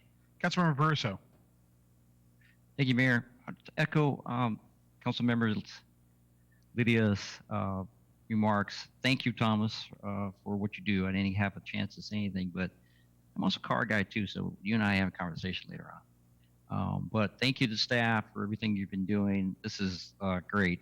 I've had a lot of Zoom meetings, and I can say this one was one of the better ones. Thank you, Mayor, and thank you, Thomas, and thank you, city staff again. Just a few things again. Like Lydia said, support your businesses. I've been trying to go out and once a week try to support our businesses or restaurants and things like that to try it because they are really struggling right now. If you can, please go out there and do that. The other thing is on late fees. We had talked about late fees for evictions and landlords and things, but I can ask the public to make phone calls to your folks that you owe money to, that you have rent for either storage spaces or stuff like that. They are willing to work with you. If you make the phone call, they want to hear from you. So do that. They can help each other out. And I guess the only last thing I have to say is remind everyone to don't forget to do your census. That's it for me, Mayor. Thank you. All right. Thank you very much. All right, Councilmember Tran. Thank you, Mr. Mayor. Wow, it was a really good meeting. I think, Mayor, you did a good job, and I think Council did a good job of making Thomas the new director. I think he's the right person for the job. He deserves it. As evident, we are stay home and we still able to connect and conduct our business. So I think this is one of the best decisions that we have made. So I'm happy about that. One piece of good news that I want to share. I'm sure you already heard about this, but the number of deaths and infected in Washington look like it's slowing down compared to weeks ago. So hopefully, if we continue to practice social distancing, the number of deaths and infected will definitely coming down. So that's a good thing. I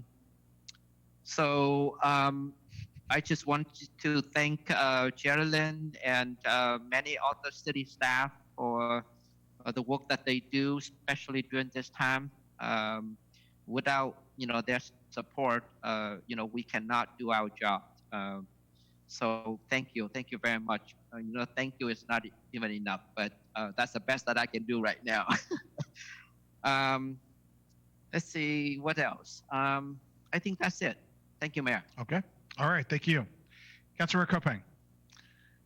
For these reports, so often we talk about all the events we go to and all the people we see, and that certainly was not the case as far as the last few weeks and not for the foreseeable future. But the people that I have seen have been in the grocery store tenants. I think I really have come to value the services that they're providing to our community, and they're on the front line every day. And I just would encourage the citizens of Federal Way to make sure that you're appreciating them and the service that they're providing. There are some things we don't question as being essential, and food is certainly one of them. So I think just being kind to our neighbors and just being courteous, I think it can only help. You don't need a lecture from a council member on that, but certainly I've seen that in talking to some of the attendants that people are getting a little shorter, and that's certainly understandable as stressful as things are. And I think that we need to, respect the people that are providing those valuable services to us.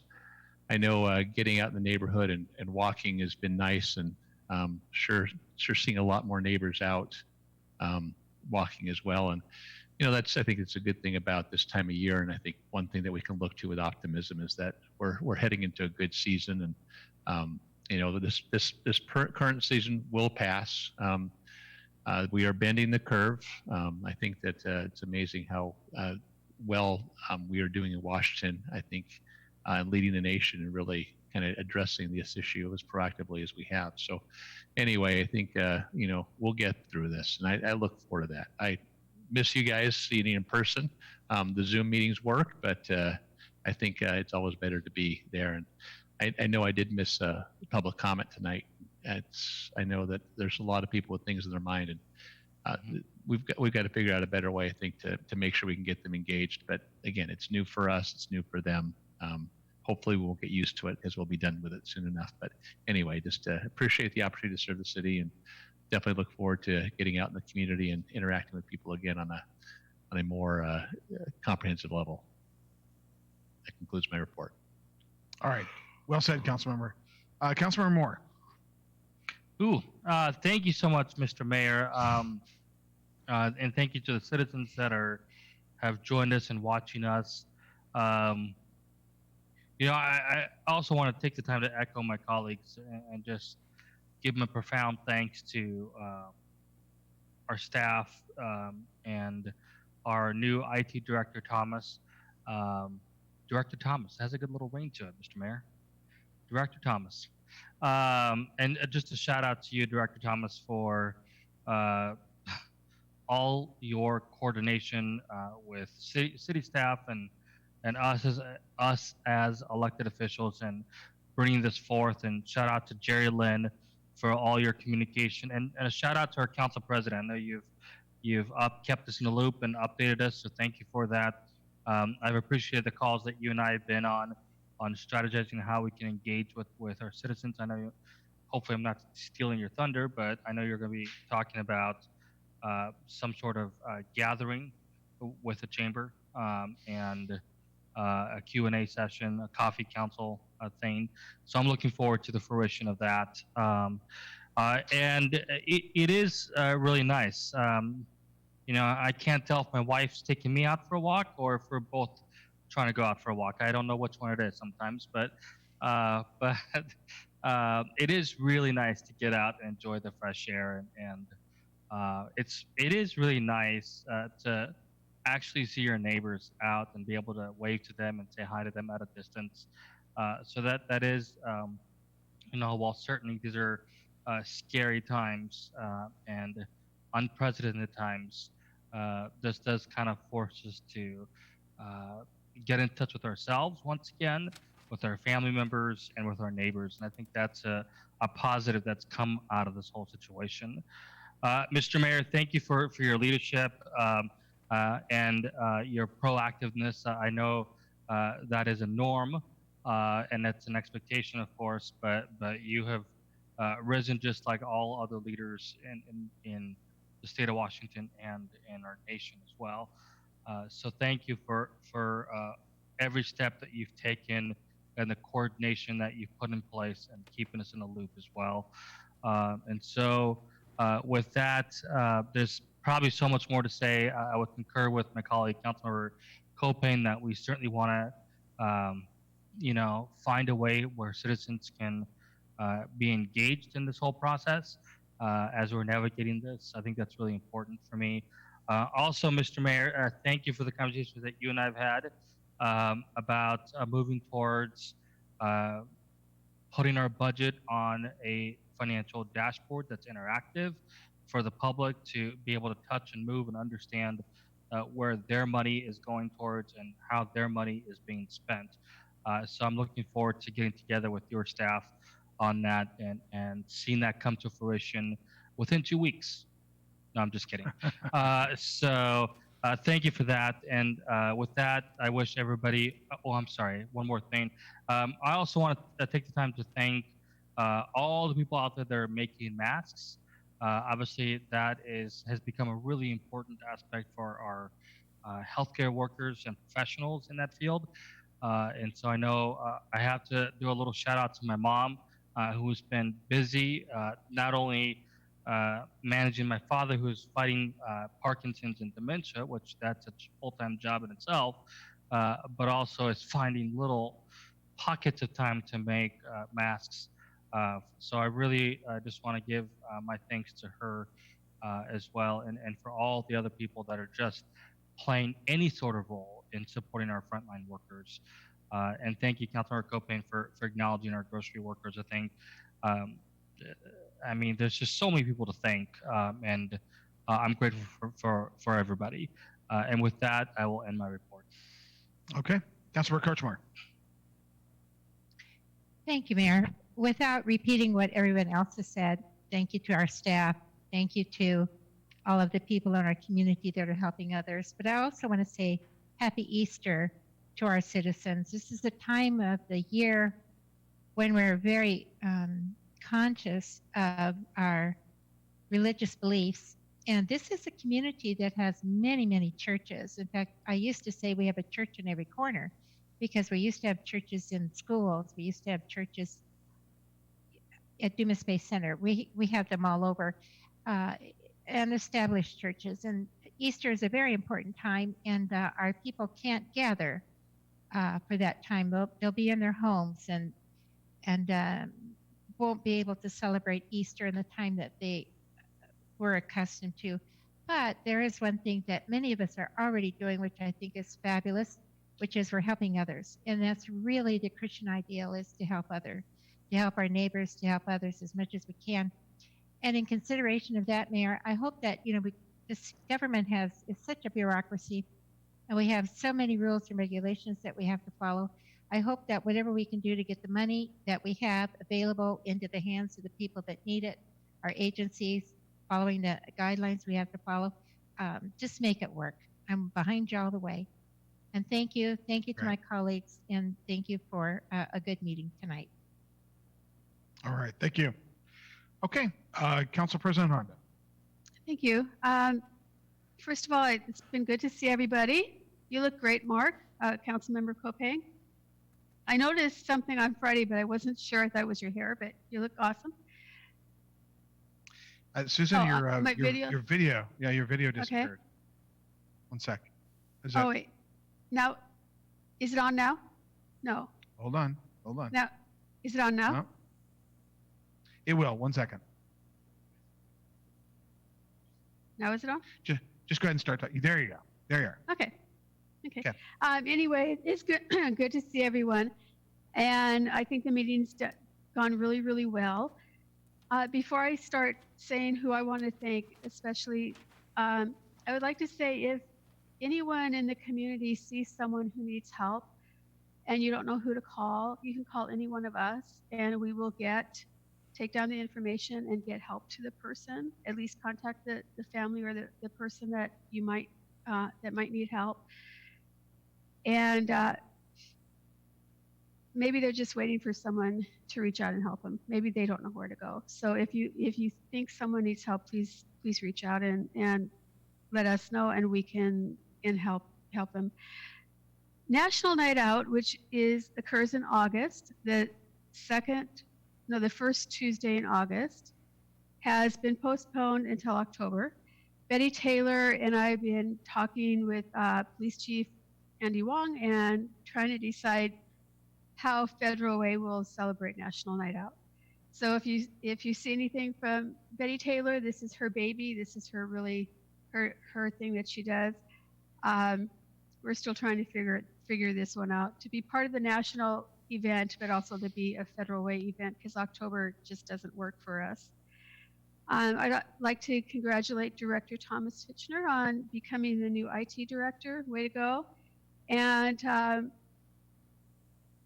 I'd like to encourage everyone to stay safe, stay healthy, stay inside, away from other people if you can, and just follow the recommendations of the Board of Health. Wash your hands, do whatever you can to stay healthy and safe.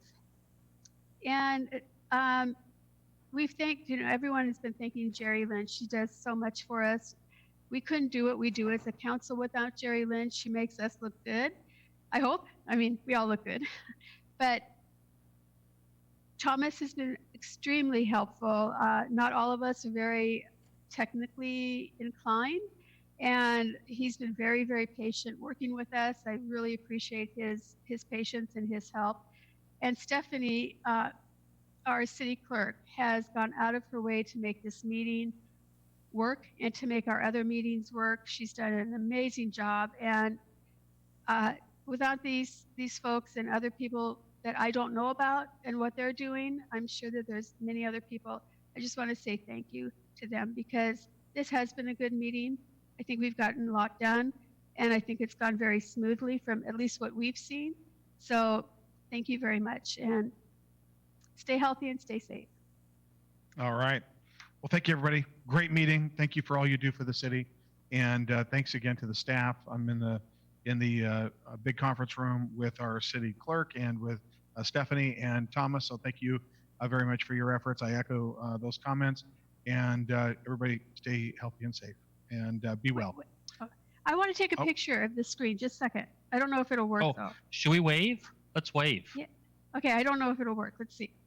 Okay, Or ready? thumbs up. Set. Lydia, wave. Okay. Oh, more. Awesome, it worked. Yay. All right. Very good. All right. Hey, Well, thank you. welcome, Greg, Councilmember Baruso. Glad to have you on board. Thank you. Here, here. We Yeah, will it's have good your to see celebration your, sometime. It's good to see your face in the council chambers there. Thank you. Close to And the this- dice as we can get right now. Probably As like they used to May, say in the, June. as I used to say in my favorite show in the 1980s, be careful out there. All right. We are adjourned. Thank you, Mayor. Thank night. you. Thank you. Good night.